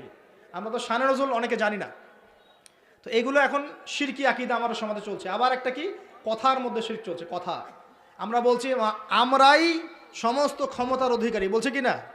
এরকম কথা শোনা যায় না? আর তাবারাকাল্লাযী বিয়াদিহিল মুলক মানে কি? বরকতময় সেই সত্তা যার হাতে সমস্ত ক্ষমতা, রাজত্ব। তাবারাকাল্লাযী বিয়াদিহিল মুলক, তিনি বরকতময় সত্তা যার হাতে সমস্ত ক্ষমতা। আমরা বলি লা হাওলা ওয়ালা কুওয়াতা ইল্লা বিল্লাহ, কোনো শক্তি সামর্থ্য নাই কে ছাড়া? আল্লাহ ছাড়া। আর আমরা এদিকে বলছি সমস্ত ক্ষমতা আমাদের হাতে। এটা কি শিরক হচ্ছে না? শিরক হচ্ছে। আমরা বলি অনেক সময় বলে ফেলি, ভাই কেমন আছেন? হ্যাঁ ভাই আপনার দোয়ায় ভালো আছে। আপনি কি আমার দোয়ায় ভালো আছেন? আপনাকে বলতে হবে যে আলহামদুলিল্লাহ, আল্লাহর ইচ্ছায়, অতঃপর আপনার দোয়ায় ভালো আছে। কথা খুব সাবধানে। আলহামদুলিল্লাহ, আল্লাহর ইচ্ছায় এবং অতঃপর আপনার দোয়ায় ভালো আছে। অতঃপর বলতে হবে, অতঃপর, এবং না, অতঃপর। বলছে মা কেমন আছে? ভালো আছে, ডাক্তার ভালো ছিল, না হলে মাকে বাঁচানো যেত না, ব্যাস শিরক হয়ে গেল। বলছে নৌকাটা ডুবে যাচ্ছিল, মাঝি ভালো ছিল, না হলে নৌকা ডুবে যেত। ড্রাইভারটা ভালো ছিল, না হলে রাস্তায় নির্ঘাত অ্যাক্সিডেন্ট হতো। এইটা কথা আমরা চলতে ফিরতে শিরক করতেছি। এই যে মেয়ে ছেলেরা বল তোমাকে ছাড়া বাঁচবো না, বাঁচিয়েন না, বেঁচে থাকে কি হবে আপনার? যদি একটা মেয়ের জন্য জীবন দিয়ে দেন, তাহলে আল্লাহর জমিনে আপনি আল্লাহর জন্য কি করবেন? তো এই যে অনেক গানও আছে দেখবেন, অনেক গানের লিরিক্সগুলো, ম্যাক্সিমাম গানের লিরিক্সের মধ্যে দেখবেন শিরকি কথা আছে। খেয়াল করে দেখবেন, ম্যাক্সিমাম গানের লিরিক্সের মধ্যে শিরকি কথা আছে। হ্যাঁ, এই চাঁদ তোমাকে দিয়ে দিলাম, চাঁদ তোর বাপের। হ্যাঁ, তোমার জন্য তারা ছিনিয়ে এনে নিব, তারা কি তোর বাপের? তারা চাইলে ছিনিয়ে আনতে পারবে। মানে অনেক ক্ষেত্রে শিরক হচ্ছে। অনেকে দেখা যায় তোমার জন্যে মরতে পারি, এরকম কথা। আমি আসলে গানের লিরিক্স এখন বলতে পারবো না, কারণ এগুলো অনেক আগের কথা। যে জীবনে হয়তো যখন অনেক ছোট ছিলাম তখন হয়তো গান টান কানে আসতো আর কি, তো ওই লিরিক্স তো এখন মনে নাই। কিন্তু আপনারা একটু খেয়াল করে দেখবেন, অনেক গানের লিরিক্স আছে, এগুলো কিন্তু শিরকি কথা, আল্লাহর সাথে দ্রোহিতা হচ্ছে কি না? তো এই কথায় তিনটা ক্ষেত্র বললাম, কথায়, কাজে এবং চিন্তায়। এই তিনটা ক্ষেত্রে মুসলিম সমাজের মধ্যে এখন শিরক বিরাজ করছে। এটা আমাদের উম্মতের সবচেয়ে বড় সমস্যা এখন। আল্লাহ পাক আমাদের সবাইকে শিরক মুক্ত আমল করার তৌফিক এনায়েত করুন, সকলে বলে আমিন। তাহলে কি করতে হবে? আমি কয়েকটা বই পড়ার পরামর্শ দিচ্ছি। কিতাবুত তাওহীদ একটা বই আছে, শিরক সম্পর্কে অনেক বিস্তারিত আলোচনা করা আছে, এটা পড়তে পারেন। তারপরে কোরআন সুন্নাহর আলোকে ইসলামী আকীদা একটা বই আছে, এটা পড়তে পারেন। আকীদা তাহাভিয়াটা পড়তে পারেন। আর শিরক সম্পর্কে আরও অনেক বইপত্র বাজারে বের হয়েছে, শিরক কী ও কেন ইত্যাদি টাইপের। এগুলো পড়লে আপনি শিরকের ধারণা পাবেন ইনশাআল্লাহ তাআলা। আল্লাহ পাক আমাদের সবাইকে শিরক মুক্ত আমল করার তৌফিক এনায়েত করুন, সকলেই বলি আমিন। আর একটা কথা বলি শিরক সম্পর্কে, সেটা হলো আধুনিক সময়ে কিন্তু নতুন একটা শিরক চালু হয়েছে, এটা শুনে রাখেন। সেটা কি? আল্লাহর যত হালাল আছে এগুলোকে মানুষ হারাম করছে দিন দিন, আর আল্লাহ পাকের হারামগুলোকে হালাল করছে দিন দিন। এটা কিন্তু একটা শিরকি আকীদা, এটাও কিন্তু শিরক, জানেন? ইত্তাখাযু আহবারহুম ওয়া রুহবানাহুম আরবাবা মিন দুনিল্লাহ, তারা ধর্মনেতা এবং সমাজ নেতাদেরকে রবের আসনে বসিয়েছিল। এখন আলী ইবনে হাতেম তিনি বলছেন রাদিয়াল্লাহু আনহু যে আমরা তো আমাদের ধর্মনেতা বা সামাজিক নেতাদের তো পূজা করি না। তখন নবী সাল্লাল্লাহু আলাইহি ওয়াসাল্লাম বলছেন তারা কি আল্লাহর হালালকে হারাম করে দেয় না? তোমরা কি তা মেনে নাও না? আবার তারা কি আল্লাহর হারামকে হালাল করে ফেলে না? তোমরা কি তা মেনে নাও না? তখন তিনি বলছেন বেলা ইয়া রাসূলুল্লাহ, এটা তো আমরা করি। তখন নবী সাল্লাল্লাহু আলাইহি ওয়াসাল্লাম বলছেন তিলকা ইবাদাতুহুম, এটাই তো ওদের ইবাদত করা। কেউ যদি আল্লাহর হালালকে হারাম করে আর আমরা তা মেনে নেই, আমরা ওদের ইবাদত করছি। কেউ যদি আল্লাহর হারামকে হালাল করে নেয়, হালালকে হারাম করে নেয়, আমরা তার কথা মেনে নেই, তাহলে আমরা তার ইবাদত করছি। আল্লাহ পাক আমাদেরকে এই ধরনের শিরক থেকে বাঁচার তৌফিক দান করুন আমিন। আর একটা সমস্যা বলে শেষ করছি, উম্মার মানে দুর্দশার অন্যতম একটা কারণ, সেটা হলো বেদাত। এটুক বলে একটু বসেন, 10 মিনিট সময় নেব, এটা একটা ইম্পর্টেন্ট টপিক, এটা একটু বুঝতে হবে, খুব ইম্পর্টেন্ট। এই কারণে উম্মার মধ্যে অনেক ফাসাদ সৃষ্টি হয়েছে, ফিতনা সৃষ্টি হয়েছে, এবং মানুষ নবীর সুন্নত থেকে মুখ ফিরিয়ে এখন সব বেদাতি আমল করা শুরু করেছে। আর এই বেদাতগুলোকে মানুষ সামাজিকতা বলে চালিয়ে। নবী সাল্লাল্লাহু আলাইহি ওয়াসাল্লামের সুন্নাহ মানে আল্লাহ পাক কোরআন নাজিল করেছেন, তার রাসূলের হাদিস আছে আমাদের সামনে। কোরআন এবং হাদিস নবী যেভাবে আমল করেছেন আমরা সেভাবে আমল করি, এর নাম সুন্নাহ। সাহাবায়ে কেরাম রাদিয়াল্লাহু আনহুম যেভাবে করেছেন আমরা সেটা করি, এর নাম সুন্নাহ। মানে নবী সাল্লাল্লাহু আলাইহি ওয়াসাল্লাম বলছেন, মাই ইয়াইশ মিনকুম বা'দি, তোমাদের মধ্যে আমার পরে যারা বেঁচে থাকবে, ফাসায়ারা ইখতিলাফান কাসীরা, তোমাদের মধ্যে যারা বেঁচে থাকবে আমার পর তারা দেখবে অনেক ইখতিলাফ চলছে সমাজের মধ্যে। তো আলাইকুম বিসুন্নতি ওয়া সুন্নতি খুলাফায়ে রাশিদিন মাহদিন মিন বা'দি, তখন তোমাদের কাজ হবে আমার সুন্নতকে আঁকড়ে ধরে থাকা এবং আমার হেদায়েতপ্রাপ্ত খুলাফায়ে রাশিদা সাহাবায়ে কেরাম তাদের সুন্নতকে আঁকড়ে ধরে থাকা। এই সুন্নতের বাইরে যে কোনো কাজ, যে কোনো আকিদা, যে কোনো মতবাদ, এগুলো সবই বেদাত বলে গণ্য হবে। আল্লাহ পাক আমাদেরকে বোঝার তৌফিক দান করুন। যেমন তাওহীদে থাকতে হবে, শিরিক করা যাবে না, ঠিক তেমনি সুন্নতে থাকতে হবে, বেদাত করা যাবে না। সুন্নত কেমন? নবী সাল্লাল্লাহু আলাইহি ওয়াসাল্লাম ঘুমিয়েছেন যেভাবে, সেইভাবে ঘুমাবো সুন্নত। নবীজি ঘুমিয়েছেন, ঘুমানোর আগে ওযু করেছেন, ডান দিকে কাত হয়েছেন, আল্লাহুম্মা বিইসমিকা আমুতু ওয়া আহইয়া বলেছেন, সূরা মুলক তেলাওয়াত করেছেন, পারলে আপনি করবেন, আয়াতুল কুরসি পড়েছেন, সূরা বাকারার শেষের 3টা আয়াত পড়েছেন, হ্যাঁ 33 বার সুবহানাল্লাহ, 33 বার আলহামদুলিল্লাহ, 34 বার আল্লাহু আকবার পড়েছেন, ঘুমিয়ে গেছেন। এখন যদি নবীর সুন্নাহ মতো ঘুমাই, এই ঘুমটাও নেকির কাজ হবে ইনশাআল্লাহ। এখন যদি ঘুমানোর নতুন কোনো তরিকা আমি বের করি, তাহলে নবীর সুন্নতের বাইরে বেদাত হয়ে যাবে। বেদাত শব্দের অর্থ হচ্ছে নতুন আবিষ্কার। বেদাত শব্দের অর্থ হচ্ছে নতুন আবিষ্কার। সুন্নাহ মানে যেমন আদর্শ, রীতি, আল্লাহ পাকেরও সুন্নত আছে, নবী সাল্লাল্লাহু আলাইহি ওয়াসাল্লামেরও সুন্নত আছে, আমরা তার সুন্নত মেনে জীবন করবো ইনশাআল্লাহ। আল্লাহ পাক তৌফিক দান করুন। ঠিক তাওহীদের বিপরীত যেমন শিরক থাকে, সুন্নতের বিপরীত থাকে কি? বেদাত, মানে নতুন আবিষ্কার। এটাকে দুই ভাগে ভাগ করা যায়, খেয়াল করি একটু আমার দিকে। কয় ভাগে ভাগ করা যায়? দুই ভাগ। একটা হচ্ছে দুনিয়াবি ক্ষেত্রে নতুন আবিষ্কার, একটা দিনের ক্ষেত্রে নতুন আবিষ্কার। দুনিয়াবি ক্ষেত্রে মানে কি? এই যে মোবাইল ফোন আপনার হাতে আছে, এই মোবাইল ফোন কি রাসূলের যুগে ছিল? সাহাবীদের যুগে ছিল? এই যে লাইটিং করেছি, নবীর যুগে এরকম লাইট ছিল? মাইকে কথা বলছি, নবীর যুগে মাইক ছিল? এরোপ্লেন, আমরা এয়ারক্রাফটে সফর করছি, নবীর যুগে এয়ারক্রাফট ছিল? খেয়াল করে দেখেন, আমরা যখন বাহনে উঠছি, আমরা বাহনে উঠে দোয়া পড়ছি, আল্লাহু আকবার আল্লাহু আকবার আল্লাহু আকবার, সুবহানাল্লাযী সাখখারা লানা হাযা ওয়া মা কুন্না লাহু মুকরিনিন ওয়া ইন্না ইলা রাব্বিনা লামুনকালিবুন। এই দোয়া বদলে গেছে না যায় নাই? দোয়াটা কি বদলেছে? এই দোয়াটা নবী সাল্লাল্লাহু আলাইহি ওয়াসাল্লাম গাধার পিঠে উঠে পড়েছেন, ঘোড়ার পিঠে উঠে পড়েছেন, ওই সময়কার সমসাময়িক বাহনের পিঠে উঠে পড়েছেন। আমরা এ যুগের সমসাময়িক বাহনের পিঠে উঠে একই দোয়া পড়ছি। দোয়া কি চেঞ্জ হয়েছে না বাহন চেঞ্জ হয়েছে? এই যে বাহন যে পরিবর্তন হয়েছে, এটা টেকনোলজি না? প্রযুক্তি, টেকনোলজি। এটা হচ্ছে দুনিয়ার ক্ষেত্রে বেদাত, যেটা সম্পূর্ণ জায়েজ। কথা বুঝতে পারছেন? এটা সম্পূর্ণ জায়েজ যতক্ষণ পর্যন্ত না স্পষ্ট কোনো দলিল পাওয়া যাচ্ছে এটার এগেনস্টে, যেটা হারাম। স্পষ্ট দলিল না পাওয়া যাওয়া পর্যন্ত এটাকে আপনি বৈধ রাখতে পারেন। এটা এক নাম্বার। আরেকটা বেদাত হলো দিনের ক্ষেত্রে বেদাত। দিনের ক্ষেত্রে কেমন? নবী সাল্লাল্লাহু আলাইহি ওয়াসাল্লাম বলছেন, মান আহদাসা ফি আমরিনা হাযা, সহিহ মুসলিম হাদিস নাম্বার 1718। নবীজি বলছেন, মান আহদাসা ফি আমরিনা হাযা মা লাইসা মিনহু ফাহুয়া রাদ।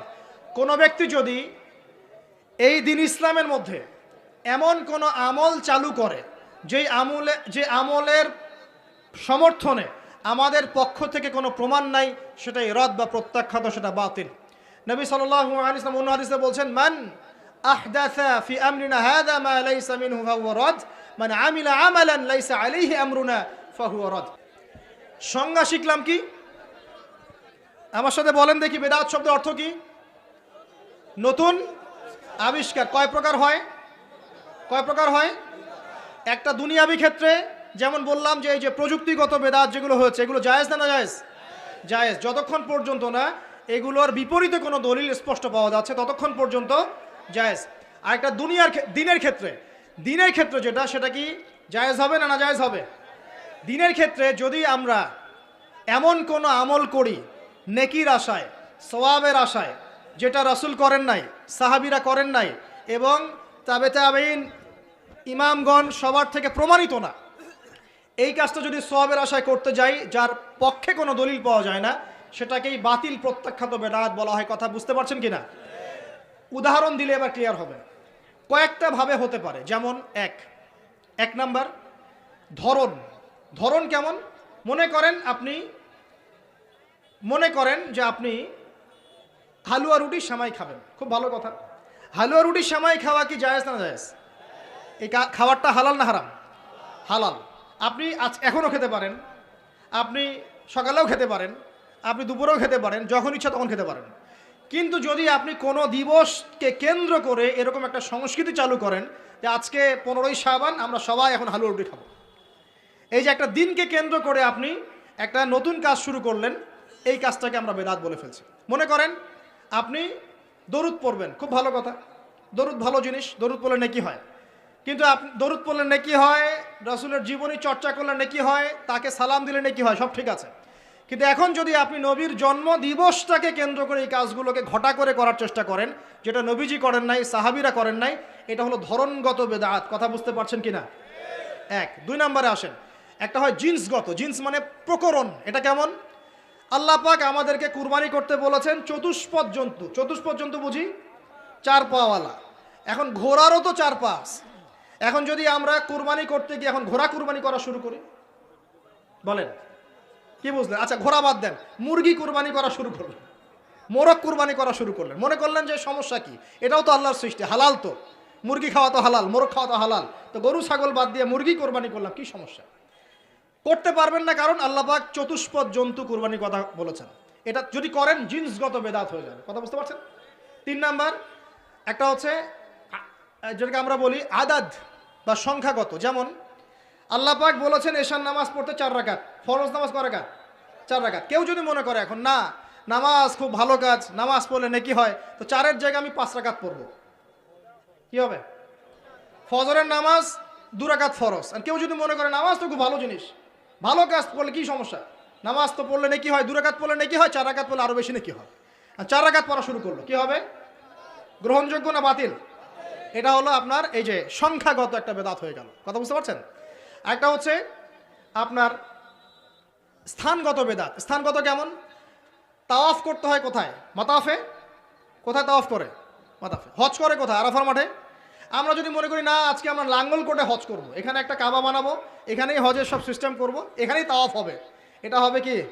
স্থানগত বাতিল একটা কাজ, স্থানগত বেদাত। তাওয়াফ করতে হয় মাতাফে। মাতাফে অনেক ভিড়, তাওয়াফ করার জায়গা নাই। কেউ মনে করলো না আমি হারাম শরীফের পিছন দিক থেকে তাওয়াফ করে আসি, 7 বার চক্কর দিয়ে আসে, হবে? স্থানগত বেদাত। এরকম করে সংখ্যাগত, ধরনগত, স্থানগত, প্রকরণগত বেদাত হতে পারে। আবার পদ্ধতিগত হতে পারে, কাইফিয়াত। যেমন অজু করতে হয়, প্রথমে বিসমিল্লাহ বলেন, এই যে হাত ধুচ্ছেন, কুলি করছেন, নাকে পানি দিচ্ছেন, তাই না? তারপরে কনুই ধুচ্ছেন, আস্তে আস্তে পা ধুচ্ছেন। এখন আপনি চিন্তা করলেন যে অজু তো অজুই, হাত ধোয়া পা ধোয়া নিয়েই কথা, আমি আগে পাটা ধুই, তারপরে মাথা মাসা করি, তারপরে হাত ধুবো কনুই পর্যন্ত, তারপরে কুলি করে অজু মাশাআল্লাহ সারা। পদ্ধতি নতুন বানালেন, এটা কি হবে? পদ্ধতিগত বেদাত। এই কারণেই বলছি দরুদ আপনি পড়বেন, ঠিক আছে, কোনো সমস্যা নাই, আপনি আল্লাহর জন্য দাঁড়িয়ে কিয়াম করবেন, কোনো সমস্যা নাই। কিন্তু নবী সাল্লাল্লাহু আলাইহি ওয়াসাল্লাম, সাহাবায়ে কেরাম কি এভাবে দরুদ পড়ে তাদেরকে আল্লাহ রসুলকে হাজির নাজির মেনে দাঁড়িয়ে গিয়ে কিয়াম করেছেন কিনা, এর দলিল আগে দেখতে হবে। যদি দলিল পাওয়া যায় করবেন, পাওয়া যায় না টাটকা বেদাত করা যাবে না। যদি আপনার কাছে দলিল থাকে করবেন, আমার কাছে দলিল নাই আমি করি নাই, সিম্পল। এখানে সামাজিকতা, এখানে পলিটিক্স, পরিবেশ, অমুক তমুক দেখার সময় সুযোগ আমাদের নাই। কারণ সারা দুনিয়ার মানুষ যদি সুদ খায় আমরা সুদ খেতে পারবো না। সারা দুনিয়ার মানুষ যদি বলে যে জেনা হালাল, আমরা জেনা করতে পারবো না। সারা দুনিয়ার মানুষ যদি বলে মাদকদ্রব্য হালাল, সবাই খাচ্ছে, আমি খেলে কি সমস্যা, আমরা খেতে পারবো না। সারা দুনিয়ার মানুষ যদি বলে দাড়ি কেটে ফেলো, সবাই কেটে ফেলছে, আমরা কাটতে পারবো না। সারা দুনিয়ার মানুষ যদি বলে যে নামাজ কেউ পড়তেছে না, আমরা না পড়লে কি সমস্যা, আমরা পড়তে এরকম কাজ করতে পারবো না। সারা দুনিয়ার মানুষ বলছে যে এই যুগে কি আর আল্লাহর বিধান চলে, কিন্তু আমরা বলবো যে হ্যাঁ, প্রত্যেক যুগেই আল্লাহর বিধান চলার চেষ্টা করতে হবে। সারা দুনিয়ার মানুষ কি বললো আর সংখ্যাগরিষ্ঠ মানুষ কি বললো, এগুলো দেখার বোঝার সময় নেই আমাদের, কারণ কোরআন এবং সুন্নাহ যা বলেছে অকাট্য সত্য তাই করতে হবে। এই কাজের পিছনে যদি দলিল পাওয়া যায় কাজ করবেন, যদি দলিল পাওয়া না যায় তারপরেও যদি আপনি করেন, আপনি টাটকা বেদাতি মানুষ একজন। আর একজন বেদাতি মানুষের সাথে তর্ক করার মতো কুরুচিও আমাদের কাছে নাই। বেদাতের কেন করে মানুষ? অজ্ঞতা বশত, হঠকারিতা বশত, দলিল না থাকার কারণে, জাল দলিল পেশ করার কারণে। কেন মানুষ করে? মানুষ করে দুনিয়ার স্বার্থগত কারণে, লৌকিকতার কারণে, মানুষকে সন্তুষ্ট করার কারণে। কি পরিণতি হবে? দুই চারটা হাদিস বলে শেষ করছি। এক, একটু শোনেন, নবী সাল্লাল্লাহু আলাইহি ওয়াসাল্লাম বলছেন, আমি সবার আগে হাউজে কাউসারে যাব, যাওয়ার পরে আমি তোমাদের জন্য অপেক্ষা করতে থাকব, আর মানুষ আমার সামন দিয়ে চলে যাবে। মান মাররা আলাইয়া শারিবা, যে আমার সামন দিয়ে যাবে সে এই হাউজে কাউসারের পানি পাবে আমার কাছে। ফামান শারিবা লাম ইয়াজমা আবাদা, কেউ যদি একবার পান করে সে কখনো পিপাসার্ত হবে না। হাউজে কাউসারের পানি হবে মধুর চেয়ে মিষ্টি, দুধের চেয়ে সাদা, একবার পান করলে আর কখনো পিপাসার্ত হবে না। এবার নবী সাল্লাল্লাহু আলাইহি ওয়াসাল্লাম বলছেন, খেয়াল করেন, নবীজি বলছেন, সুম্মা ইউহালু বাইনি ওয়া বাইনাকুম, এরপর আমার এবং তাদের মাঝখানে হঠাৎ একটা পর্দা পড়ে যাবে। আমি বলবো, ইন্নাহুম মিন্নি, তার তো আমার উম্মত, পর্দা কেন পড়ে গেল, কেন পর্দা পড়ে গেল? নবী সাল্লাল্লাহু আলাইহি ওয়াসাল্লামকে বলা হবে, ইন্নাকা লা তাদরি, ইন্নাকা লা তাদরি, হে নবী আপনি জানেন না, মা আহদাসু বা'দাক, তারা আপনার ইন্তেকালের পরে দিনের মধ্যে কত নতুন নতুন বেদাত আমল এবং আকীদা চালু করেছিল, আপনি জানেন না। নবীজি তখন বলবেন, সুহকান সুহকান, দূর হয়ে যাও, দূর হয়ে যাও, লিমান গায়্যারা বা'দি, যারা আমার পরে দিনকে পরিবর্তন করেছো তারা এখান থেকে দূর হয়ে যাও। অন্য হাদিসে আসছে, নবী সাল্লাল্লাহু আলাইহি ওয়াসাল্লাম বলছেন, মান আহদাসা হাদাসান, কেউ যদি কোনো বেদাত করে, ওয়া আওয়া মুহদিসান, এবং বেদাতিকে সম্মান করে আশ্রয় দেয়, সে যেন ইসলাম ধ্বংস করার কাজে সাহায্য করলো। একটা হাদিসে বলছেন, ফাআলাইহি লানাতুল্লাহি ওয়া মালাইকাতিহি ওয়ান নাসি আজমাইন, কেউ যদি বেদাত করে, বেদাতিকে আশ্রয় দেয়, তাকে সম্মান করে, তার উপরে আল্লাহ এবং তার ফেরেশতা এবং পুরো মানব জাতির লানত অভিশাপ আছে। আরেকটা হাদিসে নবীজি বলছেন, তিনজন ব্যক্তি আসছে তার আমল দেখতে, আমল দেখে একজন বলছে, নবীজির আমল তো কম মনে হচ্ছে, নবীজির আমল দেখলে আমাদের চলবে না। কদ গুফিরা লাহু মা তাকাদ্দামা মিন যামবিহি ওয়া মা তাআখার, নবীজির আগের পরের সব গুনাহ মাফ, তার আমল দেখলে আমাদের চলবে না। ফাইন্নাহুম তাকাল্লুহা, আমলকে তারা অল্প মনে করলো। একজন বলছে, আম্মা আনা, আমি উসাল্লি লাইলান আবাদা, আমি সারা রাত নামাজ পড়বো, আমি ঘুমাবো না। আরেকজন বলছে, আনা আসুমুদ দাহরা ওয়ালা উফতির, আমি বছরে প্রত্যেক দিন রোজা রাখবো, কোনোদিন রোজা ভাঙবো না। আরেকজন বলছে, আনা আ'তাজিলুন নিসা, আমি মহিলাদেরকে ত্যাগ করলাম, ওয়ালা আতাজাওয়াজু আবাদান, আমি কোনোদিন বিবাহ শাদী করবো না। এবার নবী সাল্লাল্লাহু আলাইহি ওয়াসাল্লাম এসে বলছেন, আনতুম কুলতুম কাযা ওয়া কাযা, তোমরা কি এরকম এরকম কথা বলছিলে? তখন সাহাবীরা বলেন, হ্যাঁ ইয়া রাসূলুল্লাহ, আমরা এরকম কথা বলছিলাম। নবীজি বলেন, শুনে রাখো, ওয়াল্লাহি, আল্লাহর কসম করে বলছি, লাইন্নী আতকাকুম লিল্লাহি ওয়া আতকাকুম লিল্লাহি ওয়া আতকাকুম বিহি, ওয়াল্লাহি, আমি আল্লাহর কসম করে বলছি, ওয়া ইন্নী লা আখশাকুম লিল্লাহি ওয়া আতকাকুম বিহি, আমি তোমাদের চাইতে বেশি আল্লাহকে ভয় করি এবং আমি তোমাদের মধ্যে বেশি মুত্তাকি মানুষ, তোমাদের মধ্যে সবচেয়ে মুত্তাকি আমি, এবং আমি সবচেয়ে বেশি আল্লাহকে ভয় করি। কিন্তু আনা উসল্লি ওয়া আরকুদ, আমি নামাজ পড়ি আবার ঘুমাই, রাতে আমি নামাজও পড়ি, কিছু অংশ ঘুমাই। আনা আসুম ওয়া আফতির, আমি সিয়ামও রাখি আবার ছেড়েও দিই, রোজাও রাখি ছেড়েও দিই, টানা আমি সারা বছর রোজা রাখি না। আনা আতাজাওয়াজু নিসা, আমি যে বিয়ে শাদী করেছি, আমার স্ত্রীরা আছে, আমার একাধিক স্ত্রী আছে। ফামান, শোনেন, ফামান রাগিবা আন সুন্নতি, নবীজি বলছেন, কেউ যদি আমার এই সুন্নত থেকে মুখ ফিরিয়ে নেয়, ফামান রাগিবা আন সুন্নতি, কেউ যদি আমার সুন্নত থেকে মুখ ফিরায়, মানে বেদাতি আমল চালু করে, তাহলে কি, ফামান রাগিবা আন সুন্নতি ফালাইসা মিন্নি, সে আমার উম্মতের অন্তর্ভুক্ত না। এই হাদিস যথেষ্ট। নবীর সুন্নত যখন যেটা যেভাবে পাবেন সেইভাবে আমল করবেন, এর বাইরে কোনো তরিকা ফলো করতে গেলে কি হবে, সুন্নাহর খেলাফ বেদাত হবে। বেদাত করলে আমল ধ্বংস হয়ে যায়, আল্লাহ পাকের লানত পেতে হয়, ফেরেশতারা অভিশাপ করেন, পুরো মানব জাতি অভিশাপ করে। এবং যে ব্যক্তি শুধু বেদাত করে না, বেদাতিকে আশ্রয় দেয়, তাকে নবী সাল্লাল্লাহু আলাইহি ওয়াসাল্লাম বলছেন, সে যেন ইসলাম ধ্বংস করার কাজে সাহায্য করলো। আর দুটো মারাত্মক কথা হচ্ছে এই, ইমাম ইবনে তাইমিয়া তিনি বলছেন যে, আল বেদাআতু আহাব্বু ইলাল ইবলিস মিনাল মাসিয়া, এই বেদাতগুলো ইবলিসের কাছে পাপের চাইতে বেশি পছন্দের মিষ্টি। কারণ একজন পাপী মানুষ তওবা করার ফুরসত পায়, সে মনে করে যে আমি চুরি করছি, জেনা করছি, খারাপ কাজ করছি, এটা পাপ হচ্ছে, সে তওবা করার সুযোগ পেতে পারে। কিন্তু একজন বেদাতি মানুষ, সে মনে করে আমি ভালো কাজই তো করছি, আমি কেন তওবা করব, তাই মৃত্যুর আগ পর্যন্ত তো তওবা করার ফুরসত হয় না। এটা খুব খারাপ।